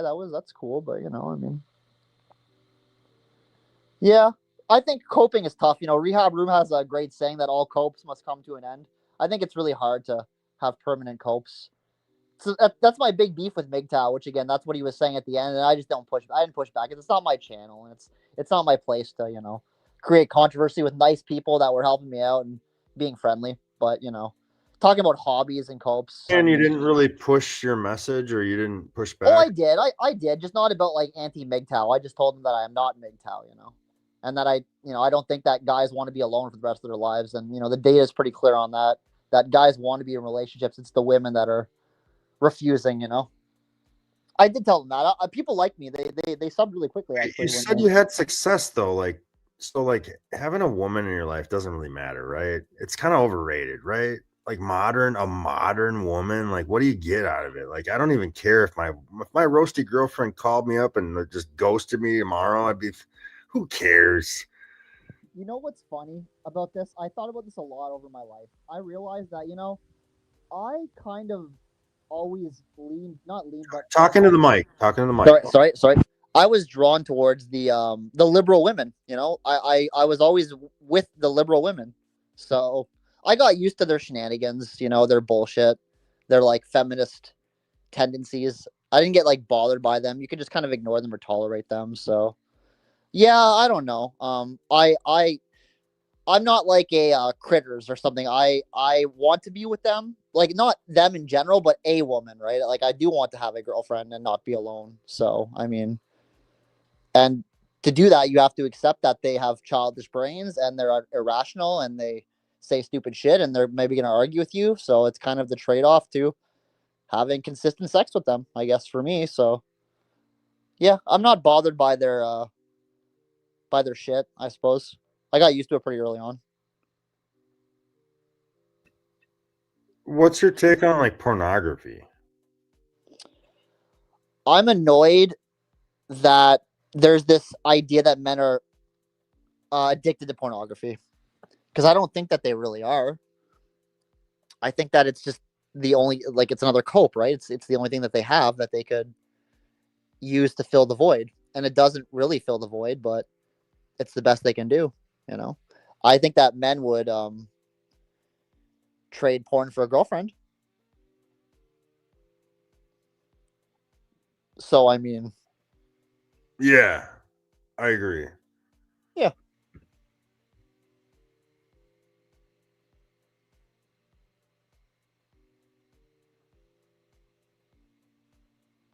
Oh shit! I'm sorry, I was muted. Why hasn't your channel gained more traction? What's going on there? I don't know. I mean, I wasn't consistent for a long time, and it's hard to kind of get started. And I think there's a lot of people doing it, so Yeah, that might be fair. it's probably it. I don't think there's any other reason. So, do you discuss this stuff with people in your real life, like about the problems, or? No, I did for a little bit, but people don't really care or have the capacity to do that. They're either normies who settled, or they're just people that don't want to hear about that stuff. Brings them down, makes them sad. It's too real. Do you think most men are in denial about their situation? In my experience, a lot of guys do end up kind of settling for the bottom of the barrel women. So they'll see that as a victory, which is fine. I don't have any problems with it, but they don't explain that to other men because it would be kind of messed up for them to say that their wives are like fat or ugly. So there's just kind of a disconnect between what guys are actually getting and what men on the other side that are envious of they're picturing in their mind when these guys tell them brag about it's like those gang stalkers that WD has on the game he plays there. I have a wife and I have a family and blah blah blah. It's like, yeah, but you probably have a fat wife, right? So guys have this picture of the girl in their dreams, but that's not what most men end up getting. That's kind of my take on that. Women being single in the future and not being, you know, women being over the hill, like, is this going to be how do you think this like plays out? Like, do you think that there's going to be too many women that like didn't pair up, that's a problem at all? I postulate that question all the time. That's something that I'm always kind of trying to brainstorm because I don't honestly know. I don't see how it's gonna get better, right? They really are calling the bluff all the way to the end. So I mean, I think that it's gonna go really badly.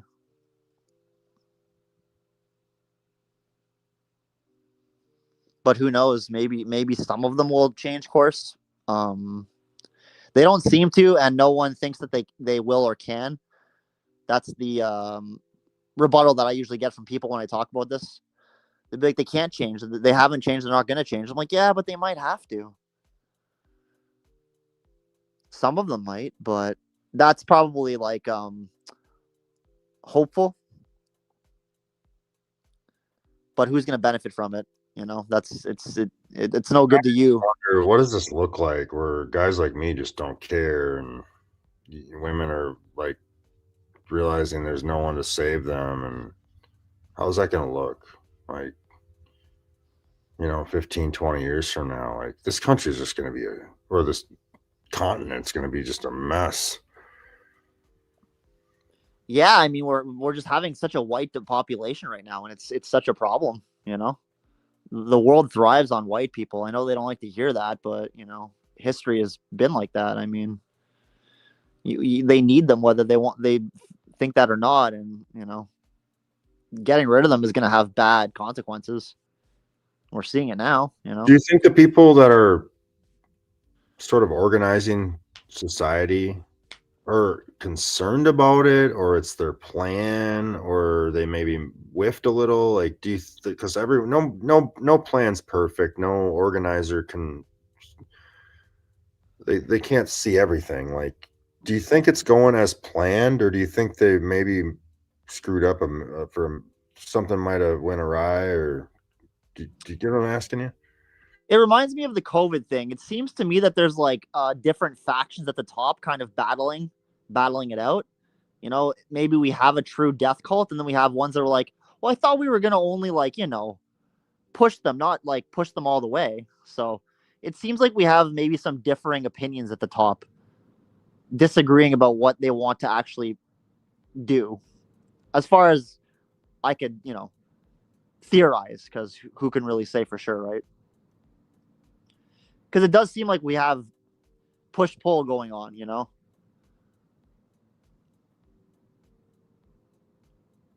Yeah. wanted to vax us all, and then they pulled back and they just pretended like it never happened. Did you get the vaccination?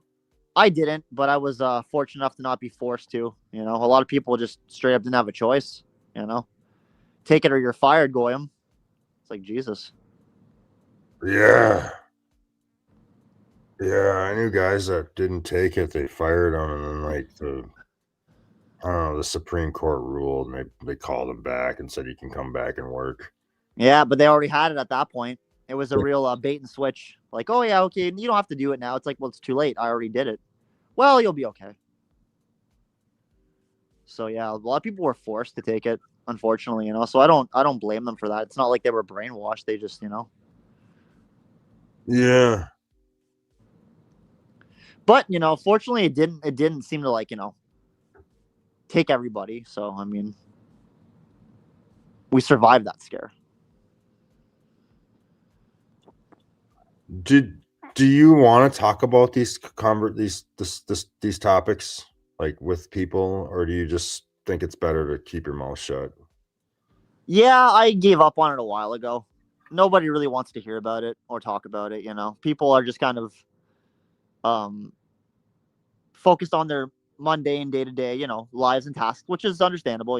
You work, you're tired, you go home, you want to veg out, watch some, Netflix slop or whatever, eat supper. I don't know. No one really wants to have those types of deeper conversations. So it's kind of reserved for, a YouTube fan base that wants to search it out, which is fine. It's an outlet. Yeah, absolutely. So you think like Raymond's screwed? Yeah, yeah. I'm not sure how it just magically gets better. That's all, I mean, if I'm wrong, I'll be the first to come on and give him his apology, but for doubting him, but I don't see how that will get better. What do you think's going to happen to Clavicular or whatever? Like, what's going to happen with that guy? Yeah, I don't know. He's very young, right? So I mean, he's got everything going on for him, being attractive and looks like wealthy. So probably happy ending. WD thinks he's gonna get his Jewish appointed girlfriend. So I mean, he'll probably be just fine.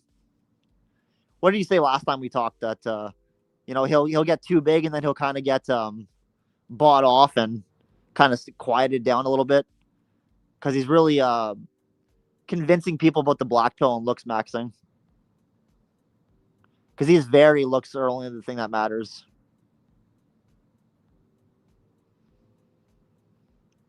Do you I don't think really it's care for the guy. Like he's whatever, concerning that men are worried about what they look like? Does that concern you at all that men are worried about like becoming like what women want, what they think, what they like all about what women think and want, like worried about not measuring up? Like, is that really a masculine, like manly ideal, way of thinking?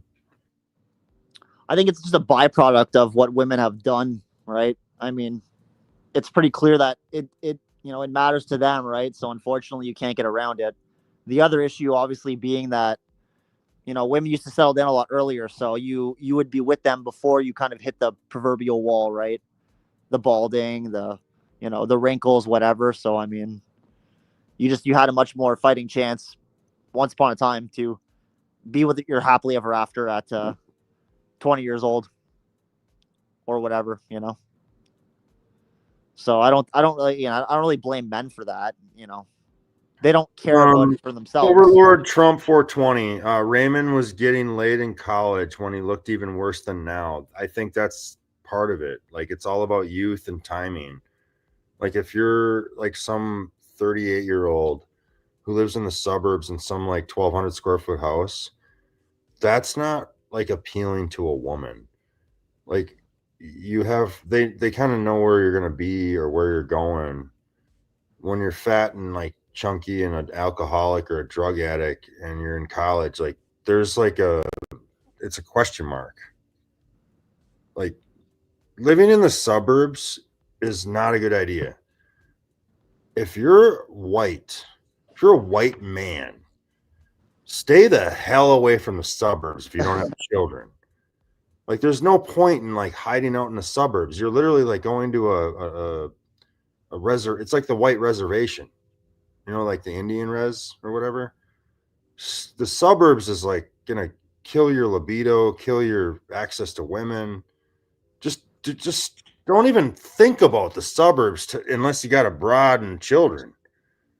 Like fucking, I don't know, live in the city or fucking do something, anything but moving out to the country or some small town or like the outskirts suburbs. Like even if you have a few bucks in your pocket, like the suburb, I mean, you're going to go to the grocery store. Every fucking person's going to be an old fucking boomer. Like everywhere you go in public, it's just, you're not going to meet people your own age. The suburbs is just I mean, maybe you disagree, Scotty Boom, but I don't hide out in the suburbs in your 20s. Fucking go move to the city or something. That's just not going to work out for you. Well, again, one, we don't know what these women looked like. Again, people are assuming the best, right? When you don't know what necessarily she looked like. That's the first thing. And two, he has been pretty clear himself that he's never experienced like real adoration or love from these women. They maybe temporarily tolerated him, but they never really liked him all that much. And that's from his own mouth, right? So Like I've experienced women being madly in love with me. But Like don't you you, see what's going on here with Raymond? That he might perhaps have once been a jester maxer. he Guys like was. Raymond, and I'm not trying to say Raymond specifically. I'm talking about guys like Raymond, people in that kind of 26 to like 38 Well, he who was the original male feminist. He really thought being a Democrat, like I'm gonna vote for them because the women want me to, and he was the slam poetry, fucking soy jack with the flannel and the beard and the coffee shop type. It was just it oozes with cringe. Unfortunately, like the women again, what they say they like and what they actually like don't line up, and Ray was a victim of that early on. You know, trying to placate to them based on what they were saying, not based on what they actually would, you know, positively But react to. here's my thing though, Scotty Boom. Like Raymond isn't a jester maxer no more. Like No, no, it's true. but Though he does get very simpy when women actually do show up. It happened with Shelby Exists. It happened with that. yeah, It you're happened with that right. chick I covered him Brutal. the first time he had the woman that came on his channel, and he really was not able to I don't want to say hold frame, but just ask her some decent questions. Kind of hold her feet to the fire a little bit. He really buckled. That was this Bailey chick. You know, And then she messaged him 6 months later, being like, "Please take down that video. I need you to take it down. I'm starting my own channel. I don't want people to know that I was on your fucking channel." Really? Yeah, yeah, yeah. Really, that happened. Was she hot? Well, she never came on camera, so we didn't know if she was real. Oh, that's a blow. That's a brutal fucking situation. Yeah. So I mean, to unfortunately, be like, to have some woman who didn't even appear on camera. and he fell in love with her within the 3 hour conversation they had. He was totally smitten by her by the end. I was like, "Oh, Ray, you're moving too fast, bro. You got to calm down. She's gonna see what's happening here. He was talking about going on dates with her and them getting together, and I was like, "Oh fuck, boy, You know what I whoa, like? buddy." Scotty, you know what I like about you? Like you admit like you took L's. Oh yeah, Like for I took sure. so many L's too, man. Like Oh yeah, oh I yeah, screwed it up, Bucko. oh Like buddy, yeah, like said some dumb shit or moved oh too yeah, quick or crash outs and oh yeah, bro. yeah, Like I had a couple of broads like I could have got them too and I fucked it up. Man, yeah. brutal. Oh yeah, I've been there. I can get my foot in the door, but there's so many death traps waiting around the corner. The icks there are plenty. You're only You think face is like better than like a big dick or being tall or whatever and like status? yeah, yeah, I mean, obviously, like, physiognomy as a whole is gonna, work out for you. So, I mean, like, I'm a really like slender guy, but I've at least always had like the good front, like the good, like ab stomach thing with a decent face. So it just worked out for me. So you agree, like, just don't be a fat fuck, right? Like Oh, for sure, yeah, absolutely.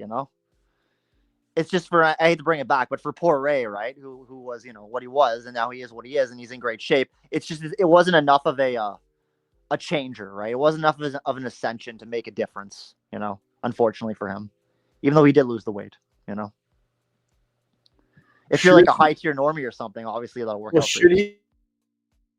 should he do anything? Should he get like contact lens or whatever? Do you think that's a good idea? Like, Yeah, I mean, that the hair thing, I hear that at a certain point it doesn't work anymore, even if you try, right? So like even if you had the $15,000 to spend on the hair, would it even work? I don't know. wouldn't it be a good idea to just put a wig on and just like be like, like just put on some like cartoonish looking wig and just yeah, like well, what's the word? Like just be like levity and a wig and some contact lens and just be less like miserable and angry and like he'll get somewhere. Well, his shtick is very much monetized, right? I mean, his what he does works, right? So I mean, as far as that goes, I wouldn't change that. People Hey, love his trash talk. Grim. Raymond doesn't care he's given up, but that's not true. That's not true. The That's not minute a true. woman looks his way, he turns into a faggot simp. And he's very bipolar, right? Like some days he's giving up, some days he's high, some days he's low. He's very manic. It's the liberal in him. It's the And he's an reformed liberal in him. alcoholic. He's Yeah. literally like a drunk without drinking. Yeah. He's very emotional. And we can all be emotional sometimes. So I don't even, want to go on that. But, saying you've given up, it's like, well. What'd you think of my stream with Raymond?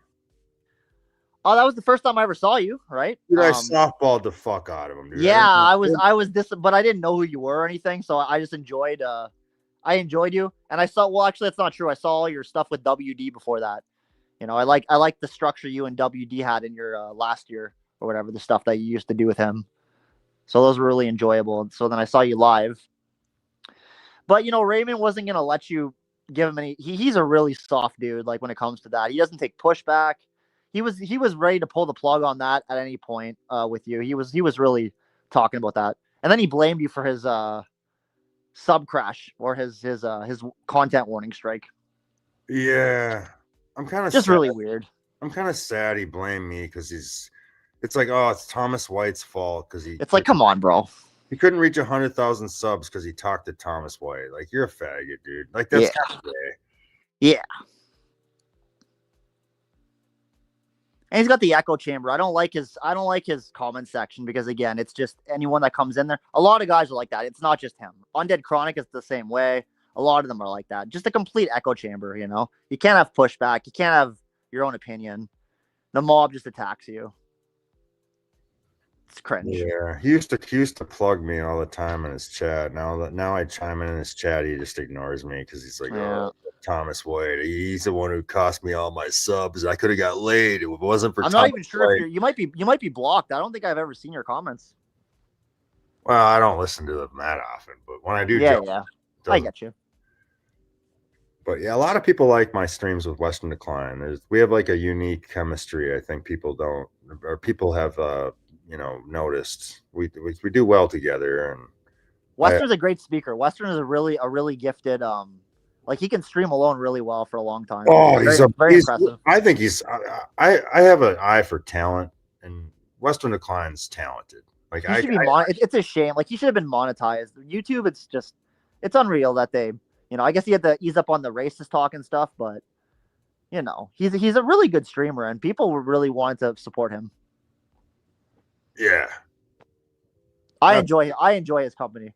We even got into an argument once, and I was like, "I'm not even mad at you, dude. I love you. You're a great guy." I was like, "Yeah, it's okay. You can be mad at me." He timed me out for that one day. I was like, "It's okay. I get it, man. But I'm not mad at you. Like, I am a huge fan of yours.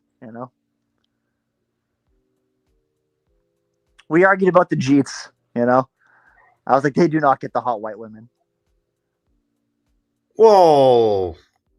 That's not, there's a lot going on there. Like, oh yeah, it's fine. Like I said, we just had a disagreement about it. That was all. But I didn't care. I laughed about it. I was like, no, I love this guy. I came back the next day, watched the UFC with him.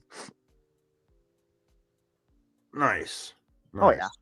I'm not like that. I need people to agree with me to like be fans of theirs or keep discourse or Scotty Boom, like, who do you listen to on the YouTubes, like as like your favorite go-to, like when you wake up in the morning or you're at the end of the evening, like late at night, you're gonna pull up the YouTube, like what are you really like hoping like it was uploaded, like some content creator like posted a video and you're like, yeah, buddy. Like, who is it? Like, what is it? I've burnt out on so many of the content creators, just not really enjoying the message or not feeling like, not that they don't evolve, but they just don't like, it's like, you rinse and repeat the same message every day. There's no nuance. There's no, storytelling abilities. Isn't that why Collective Dismal and like Western Decline have appeal? Like, yeah, exactly. Whether it's just contrarian for contrarian's sake, but like they're like coming at it with a new fresh take or angle. Isn't that their kind of appeal, right? Absolutely. There's just not a lot of character on because people are so terrified to lose their monetization and whatnot. And I get it, like I totally understand, but it really waters down the product, and so it becomes kind of Isn't that like Raymond's kind of like? yeah. It's like the fucking gold backing of like the currency and like my numbers and like my economy. My bankers. It's like, and who are Yeah, those? And who are it's those? Let's go one level yeah. deeper. You know, I can't do the whole like you know running a good little like being a good accountant or whatever and oh yeah we need to make sure like tracking the numbers as if like sending out like welfare to Shanique was gonna like affect anything. Like that's what bothers me with the right wing. oh yeah, I've You come know, around on that too. I thought the about that a lot snap after stuff, you talked about it. Yeah, the snap stuff. It just drives me up a wall. Like you're worried about some fat she-boon who got a check because she's like a single mom and like she's defrauding the federal government. Like, but that's a drop in the bucket there, it Bucko. really is. Compared to what they send to Ukraine and the Jews and like whatever else they're fucking stealing, we have some impressive scandals in Canada. Like billions of dollars, trillions of dollars have been stolen through fake operations. Phoenix Pay system, our light rail system, the ArriveCan app, which was for COVID. All these things have been $1 trillion scandals. It's a drop in the bucket compared to the welfare system. Exactly. That's why I don't get triggered by like black people getting a welfare check. Like it's so retarded. Not just that, but he's pulling a real boomer situation, acting like these people are getting rich. Like especially here in Canada, welfare is designed to keep you poor. It doesn't give you. They don't actually want you on it, and they don't give you enough that you would survive without help on it. So it's a real kind of like delicate situation. It's tough to get on, and you have to be resilient, and you have to be intelligent enough to work through the system. It's all very so. I don't know how much they get for Section 8 in the States and shit, but it can't be that different from us, you know? Do you think depressed unwanted male ascended? Depressed unwanted male. I'm not sure who that is. Dumb. You know who dumb is? No, I don't think so. It sounds somewhat familiar, but I'm not sure. He started a YouTube channel. He met Donna and moved to Australia. And, she's 43 years old or 47 years old. She's got a couple of kids that are in her adult Okay. age. You know, Well, and Dumb's in his 40s. He's a lonely man who drove a truck and he sold his house and quit his job. And he moved to Australia to be with Donna. And now he's got okay. a mid girlfriend who's got glasses and had a couple of kids. And they're gonna get married or they already got married and they're gonna like live the fucking I don't know what's the word, not a dink life, like a couple of dual income and Yeah, yeah. work and have your little roasty girlfriend and be a stepdaddy in Australia. And is that ascension? I wouldn't say it's ascension. I would say that he found his lane. He found his plateau that he could reach, and he was able to make the jump. And I think there's definitely something to be said about that, right? About So Raymond should just marry a 42-year-old who has a couple kids already and just figure it out. I wouldn't say he should do that because again, that's very akin to what Western Klein says, where he doesn't want that. He's going to stay alone because he can't get what he wanted. It's like, yeah, man, totally understand. I totally understand. Again, my beef with Raymond is just acting like it should be so easy. Like, why won't they take one for the team? Why can't I get laid? Why can't one of these women take one for the team? Why can't one of these thin young women just fuck me? It's like, bro, like that's what makes you different from all the other men. You know what I like about Raymond? He doesn't like apologize for wanting 18-year-old tail. Oh no, it's great. It is great, Based. I don't say that. I don't even say that. Like where's the 18-year-olds at? Yeah. I want to fuck her. I want to fuck an 18-year-old. Like I want enthusiastic sex and lots of it. It is great, and I feel for him. But that's prime real estate.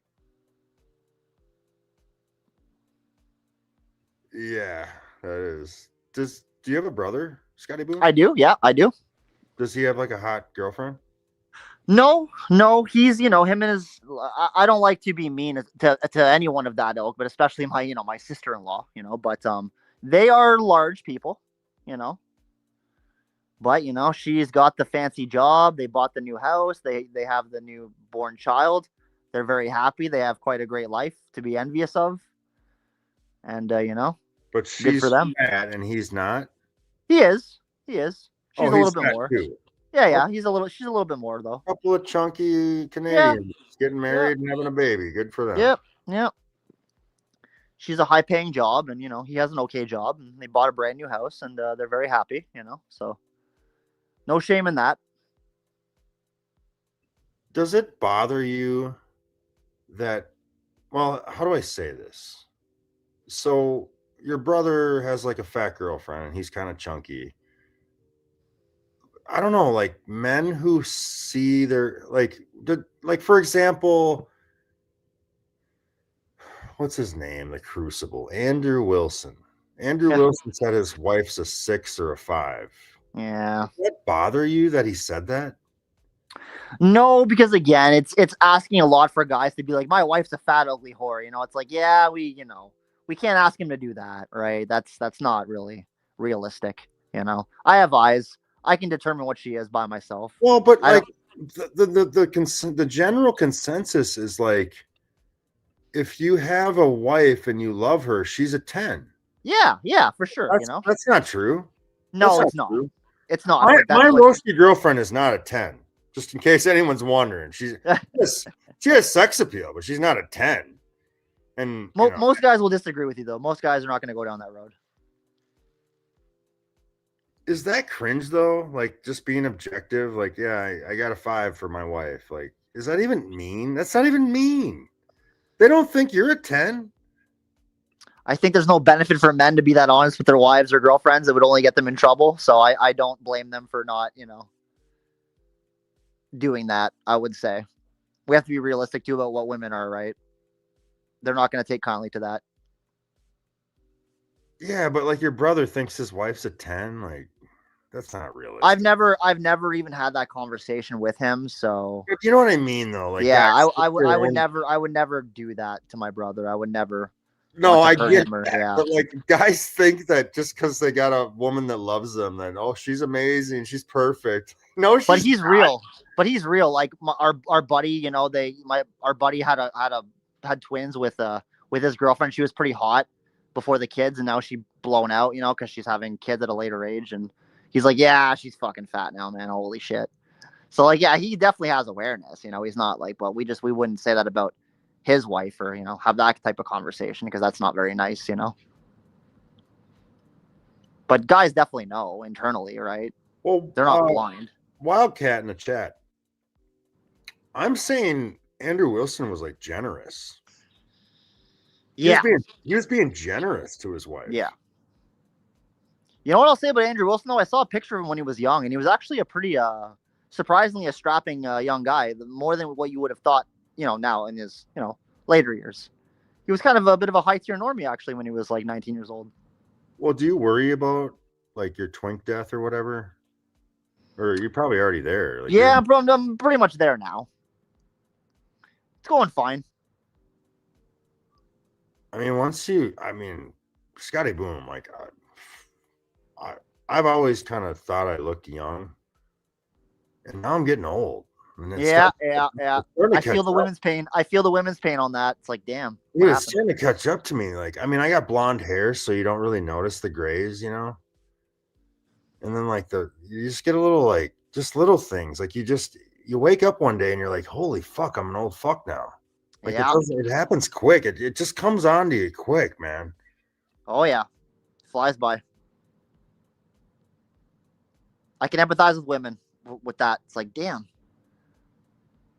But the difference is that I tried to get into a serious relationship for a long time. It's the women that rejected or said no. So them being single and alone and old is not the same as me because they're the ones that fucked it up. Like they're the ones that chose to go down that road. I didn't want to go down that road. So as far as that goes, but yeah, it sucks. It sucks. That's why I really need this one to stick and work because I don't think I have any more cat's lives in me to start all over again. It takes so long, for us guys to find a new girl that will talk to us, to get her to like get over her exes or the other fucking guys or whatever her baggage is. It takes so long, like years sometimes, to find one, to make it stick, to get it serious. In my experience, anyways. Would you cheat on her if you could? No, I'll say this though for the red pill for like the Myron Gaines saying that like we do that or want to do that. That happened to me in my first two relationships because I was 17. I was like, am I gonna be with this girl for the rest of my life? What the fuck, man? Like I'm just finally tasting that, and I was like, do I want to do that? And then she kind of found out through other people that I was thinking that, and she broke up with me.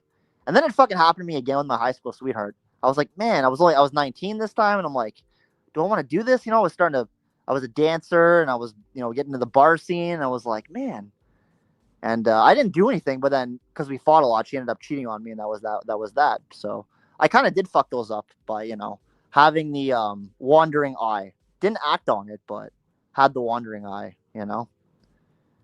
After that, I had enough though. By 22, I actually was done with like the whole dating game because it was like, fuck, this is crazy. Like it's so hard to get them to commit and to give it up and to stay with you. So I was like, man, I don't want to do that again. But my punishment was to be thrown into that for a long time because the world started to change at that point. As Raymond always says, it really did change at some point. Women were getting weird. How much sex do you think should be allotted for the man in the relationship per month?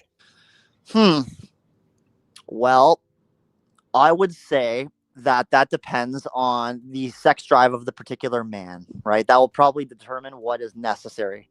Me, I've always had a really high sex drive. So like as much as they're willing to give me, like infinite would be nice. Like every day would be awesome, but that's probably not going to happen. But I did have girlfriends that would do that. But most guys don't. I hear a lot of guys have low T. They have low sex drives. They don't, they can get away with once a week or once every 2 weeks or something. So that's probably a personal question based on who you are, I would say. And then if you can actually, I guess, get it right. Some women just, they don't want to have sex, I guess, if for whatever reasons, I mean, so my buddy went through that with his girlfriend after she had the kids, right? She's her body is pretty traumatized from the C-section and from the birth, and she doesn't want to have sex anymore, right? And he's like, what the fuck? So a lot of things happen. Women getting fat's a big killer. That's why you can't let them get fat, because when they get fat, they hate themselves and they resent you for not being man enough to keep them in line. Even if they'll never admit that, that's a big thing that happens, right? My brother's gone through this himself, right? Like his wife had some struggles, some ups and downs here because of her other friends when they were thin or they were pretty or whatever, and they always are comparing each other, right? And I don't think they have a lot of sex these days because women that are overweight don't like themselves, and so dead bedrooms. That's how that happens. What do you think's the appropriate amount of sex per month? While Appropriate. in a relationship? Gee, I don't know. If I wasn't getting it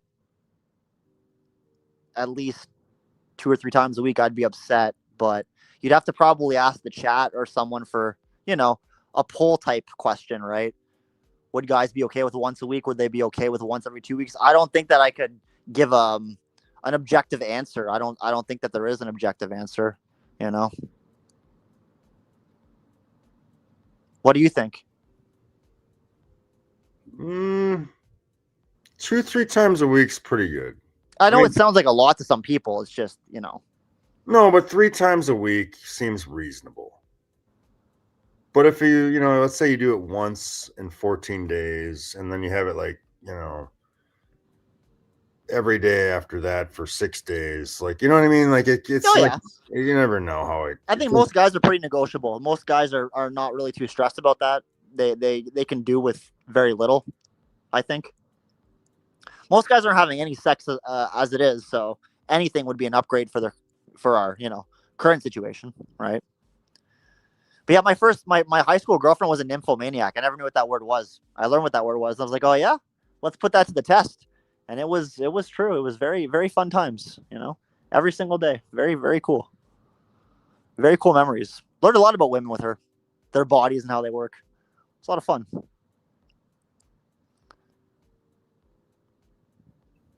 That's great. Glad to Yeah, hear oh that. yeah. Oh yeah. Good memories. That's the thing. It's funny because like even though I'm part of the black pill sphere, I always say like I argue with Myron about that. I'm like, no, women can love you. I did have women really love me. The problem is that they can change their mind or they're quitters on relationships. They don't do well in conflict. They don't do well with long term struggles. Very very discouraging, but they are capable of loving you if they're attracted to you, right?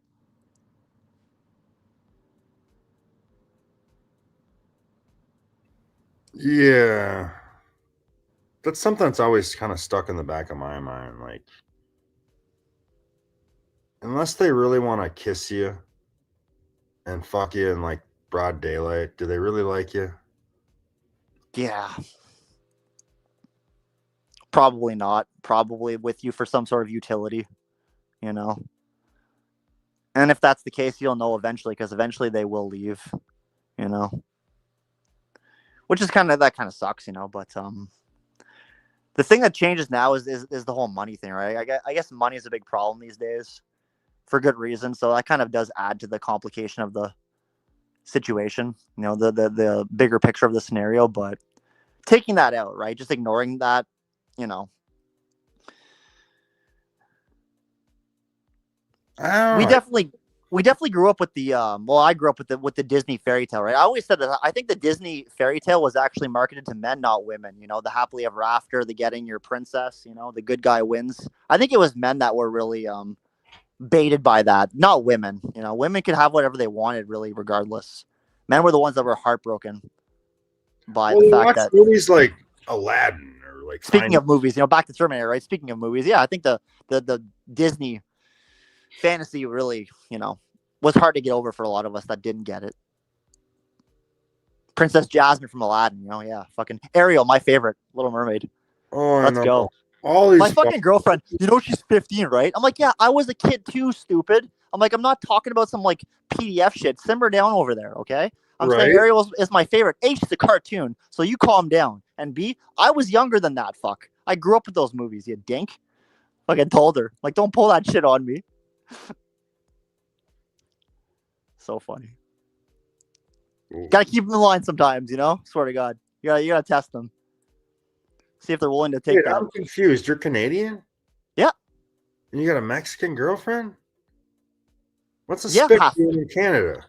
No, she actually lives in she's from Michigan.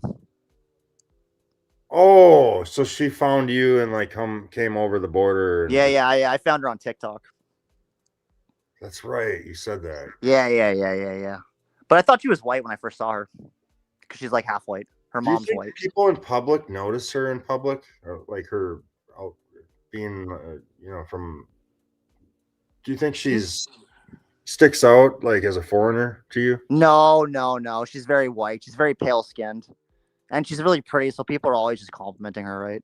You're so pretty. She has pretty girl privilege, so nice long hair, really thin. So you think it's going to work out, or you're just kind of riding the wave? Well, I hope I hope that it will. It's the very small blue pill in me, right? It's like, gee, I hope this works. I mean, I'm giving it my best. I'm giving it the best I can, and that's all I can do, right? There's nothing else I can do. Women unfortunately have all the power when it comes to relationship dynamics.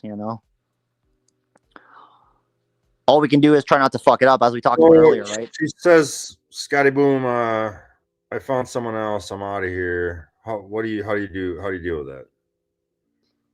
Yeah, I mean, there's nothing you could do about that, but I don't think that would happen.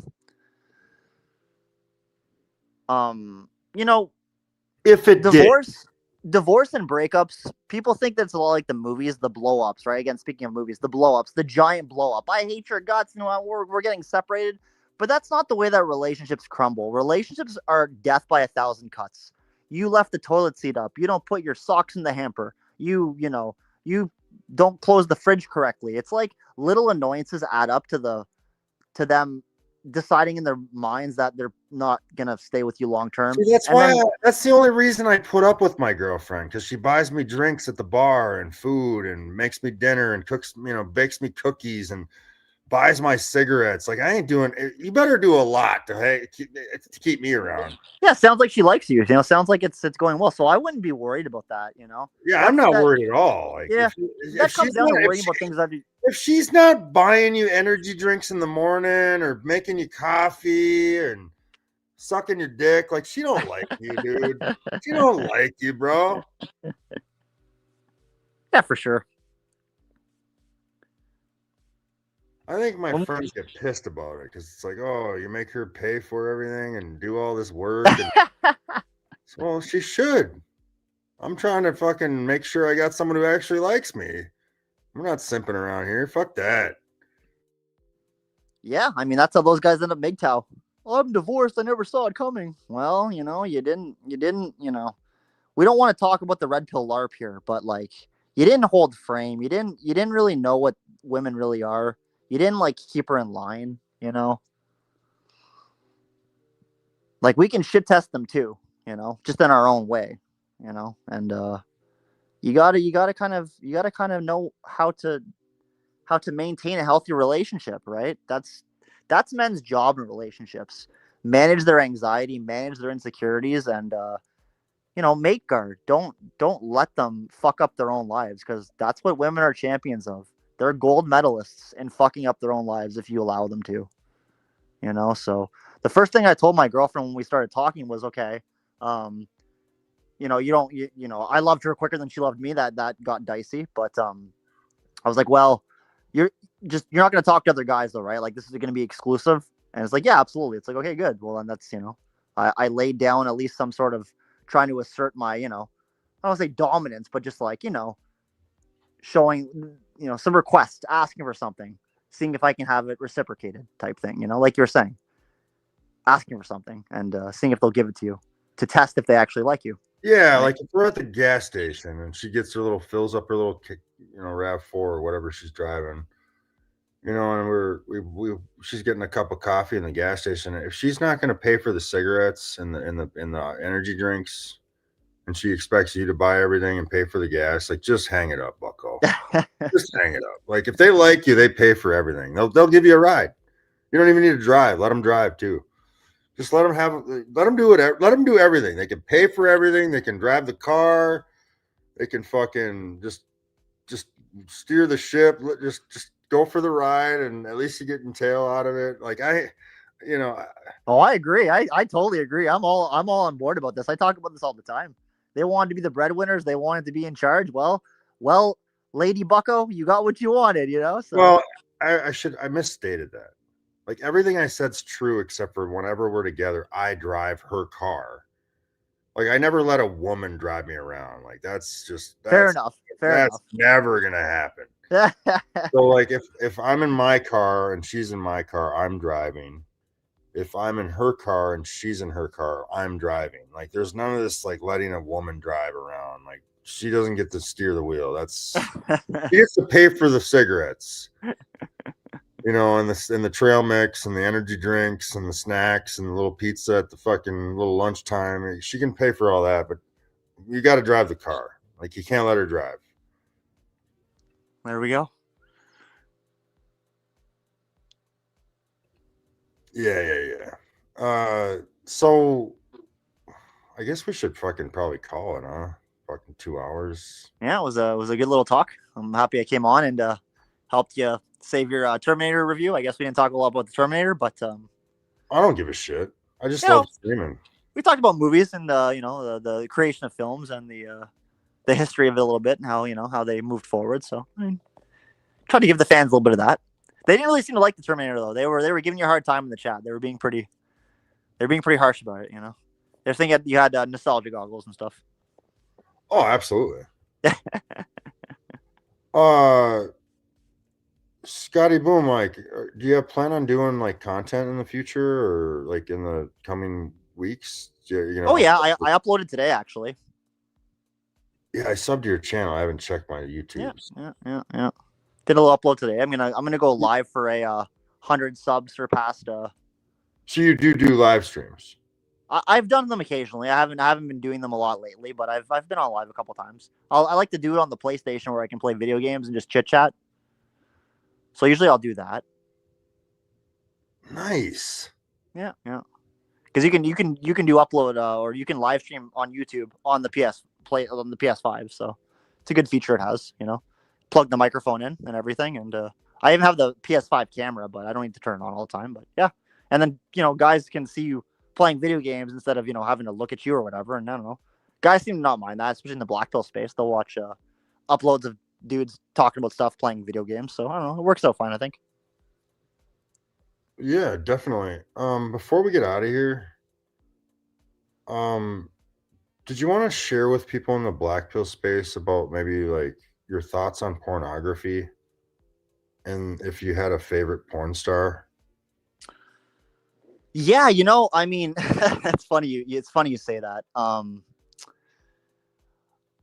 Because I had the luxury of having sex very early and experiencing it for real. I was very it's funny when I'd search up porn, I was looking up the category porn for women, which was like more sensual, more orgasmic stuff like that. I didn't like the like rough, fake stuff for the most part. You're It talking was about like very sensual and like erotic and like yeah, more. like real sex with like really good orgasms type things. Hard to find, right? So I was really picky guy that would scroll through like endless videos looking for one. I would bookmark these things because they're so hard to find. I'd want to save them or at least know how to look them up again, type things. Talking to the mic, Bucko. Oh, sorry. Yeah, I would like bookmark them because they're so hard to find quality stuff, right? So I would want to like remember who they were and how to find them. So favorite porn star, not really. Riley Reid got big for a while there. She was pretty good looking. She is still even pretty good looking today, but she didn't make too much good stuff. The Kenzie Reeves, she was pretty decent. There was a couple decent ones, but you get bored of them, then you want to find a new one. After a while. Yeah, sure. Yeah. I don't know. There was like this Maven doll one for a while. She had this really good one about like oh, I'm gonna take his virginity. We're just friends, but oh, you don't need to wear a condom. It's okay. And again, very like orgasmic and kind of seemed like authentic, even if it wasn't. They were just good actresses, so kind of was down with that. But I never enjoyed porn, or the second I had actual sex, I didn't need it anymore, obviously, and it felt great to not have to do that because it's just kind of like it's kind of like drinking seawater. Like it's not really quenching your thirst, but Totally good stuff. Good stuff. All yeah, right. it's all that guys have. So it's tough, but I don't have a problem with it or anything. So I mean, as far as Before that we goes. leave, Boom, Scotty Boom, before we leave, I'm gonna list off two names for you, and you can just react to it. Okay. All right. First name's gonna be Lil Wayne, and do you have an opinion about Lil Wayne? Hmm. No, but he had some bangers back in the day. He was really popular. We've seen a lot from these nig rappers. Chris Brown, Diddy. They all have some really shady, possibly homosexual pasts. Which kind of goes part and parcel with all of Hollywood and the celebrity artist industry. We had like the Pussycat Dolls say that a couple years ago that they're not really artists; they're actually hookers in disguise that pretend to sing. So I don't know. A lot of these guys don't write their own music. We've seen the power of AI music these days and how good it can be. So I don't know. I don't really have much of a take on him, but I don't hate him. He has never said anything that I thought was really faggoty or you know like gay. So he's okay, I guess. I guess he went to jail, right? It's pretty crazy. I don't even know what he went to jail for, to be honest. But no, not much of an opinion besides that. Other than I wonder how he got successful, because it's always a dark past. Yeah. Good question or good take. Good take. All right. The last name's going to be the actor, Brendan Fraser. Hmm. It's tough seeing men hit the wall too, right? Something that the red pill doesn't talk about a lot. We've seen it with Russell Crowe. We've seen it with Gerard Butler these days. Hell, even DiCaprio. He was a fucking the stud of our time, and they all kind of let themselves go, kind of get flabby. Kind of sucks. But Brendan Fraser had his day. Like he had some really high highs. I mean, everybody loves The Mummy. Really charming movie. He did a couple lesser movies. I guess I can't think of anything else he was in that was like super popular. Blast from the Past is like a really small movie. Tarzan was a small movie. I can't think of much else that he was in, but I did not watch The Whale or anything like that. I don't watch the new media, and I'm not really familiar with anything personal about his life, so I don't have much of a take on him either in that regard. Other than that, he had a good run, and everybody liked him in the early '90s, right? So that was cool. Yeah. Brendan Fraser, he was like a Chad back when he was like in his early years. He's like a Yeah. total stud Chad. Oh yeah.